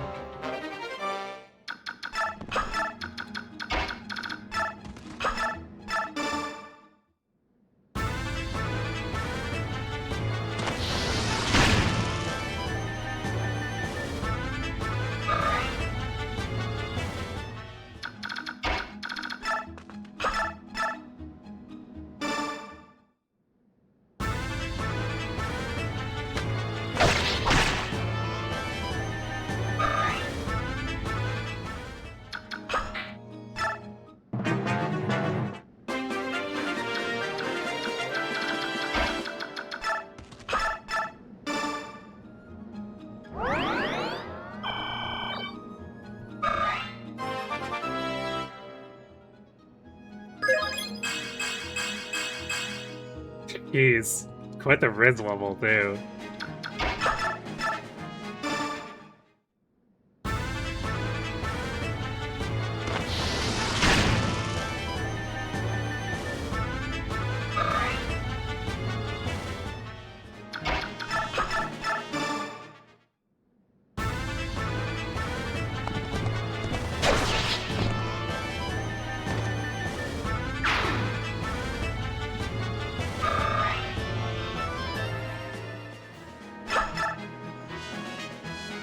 Easy peasy. Definitely not as ridiculous as the previous map.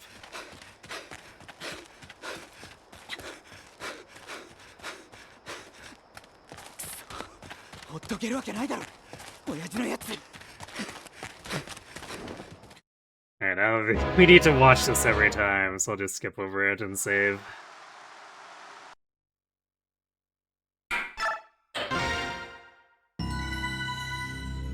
Well, pretty good progress. I guess since there wasn't any, like, big restrictions in this early part, I didn't expect to get into too much trouble. But this is where... well, I guess not yet. We get Ileana, which is gonna be one of the Lagoos or cat supports who will be on permanently. And then I guess the next map there's still yellow. So the map after that is when we have to start dealing with trying to use Lethe and Mordecai in constant direct combat. Because yay, transformation gauges. Ike, stay back! Congrats on your promotion to FE Pro Tag, Ike. Don't mind that Gatrian shouldn't have ditched.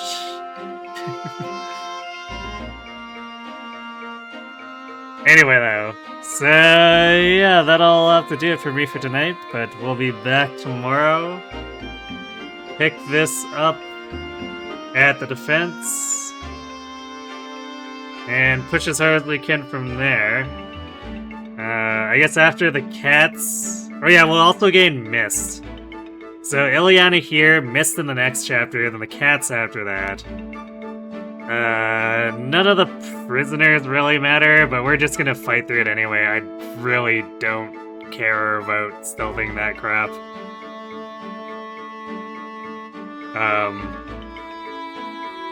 I guess even though if we wanted to... Cinna, can you please stop?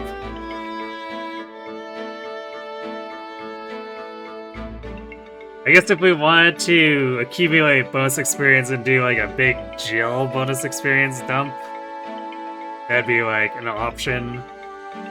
But I think we can do it the hard way by weakening the Ravens and then having her take some kills here and there. Especially since if we let that Raven chapter play out all of its reinforcements, that is so much experience and so many stat boosters. It's gonna be a fun time.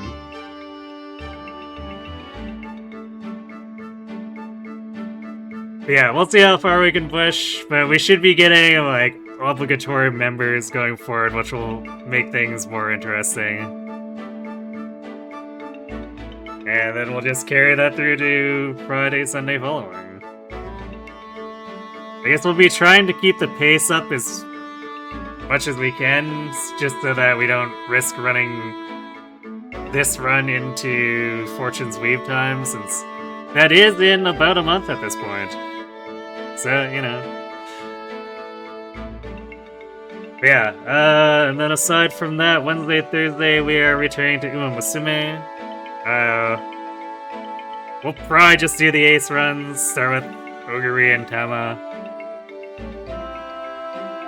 I think the parent setups I've got are good enough to make this work.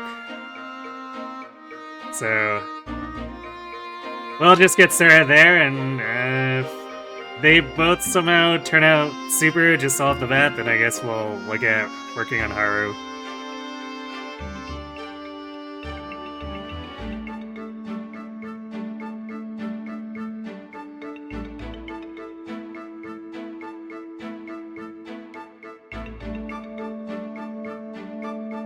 Okay, who do we have online?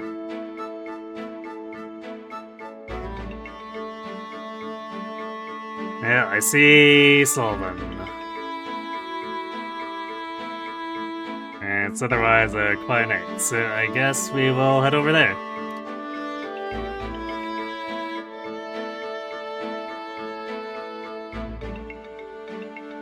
He's doing some, ranked Eternal. Is it ranked? Yeah, he's doing ranked Eternal Returns, so let's see how the grind's going for him.